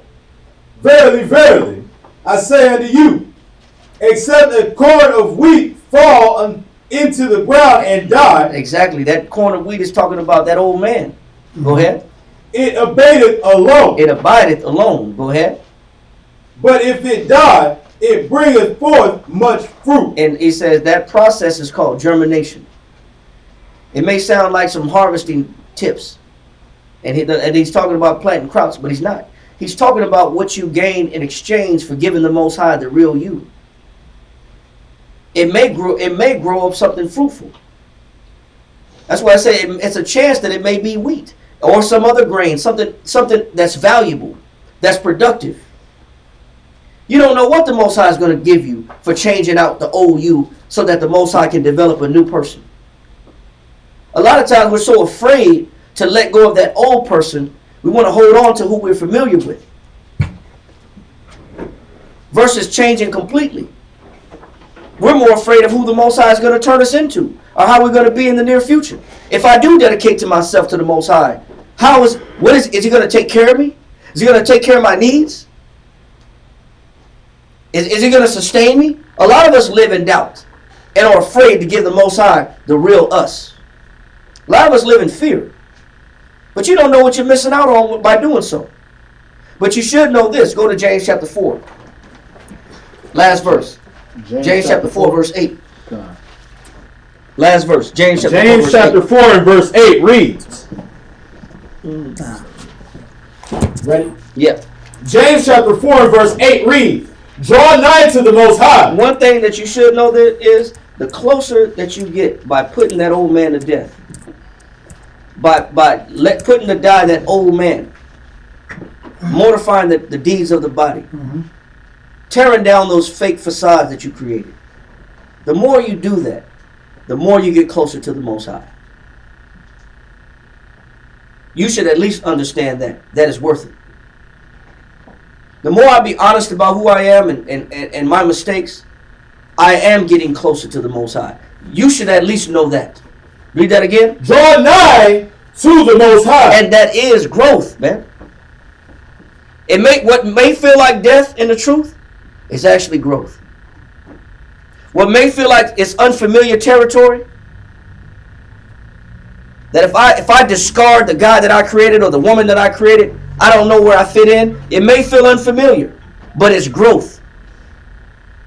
That's you getting closer to the Most High. Read. And he will draw nigh to you. Go ahead. Cleanse your hand. And it says, as long as you're doing what? Cleanse your hand. As long as you keep cleaning yourself up. That's all the Most High wants from you. Is to constantly clean yourself up. Read. Ye sinners. Ye what? Ye sinners. And you got to accept the fact that you're a sinner. Go ahead. And purify your heart. And purify your mind, which is to discard the idea of that forwardness that starts in the mind, which is rebellion, which is disobedience. I got to stop telling myself that it's okay not to be in order. Then I'm start purifying myself. Go ahead. And purify your hearts, ye double-minded. It says you double-minded. Because if I don't get rid of that old guy, I'm going to be in the truth with a persona. And that's a double-minded man. It's somebody that's in the truth, but still walking around with their avatar. Lukewarm. That's somebody that's lukewarm. That's a false balance. So with that, we're going to go ahead and say shalom to Water for listening, to Water for coming out. If you have any questions, leave it on a comment. We'll most definitely try to go back and answer it. But we want to say shalom. Kom Yashala. Kom Yashala.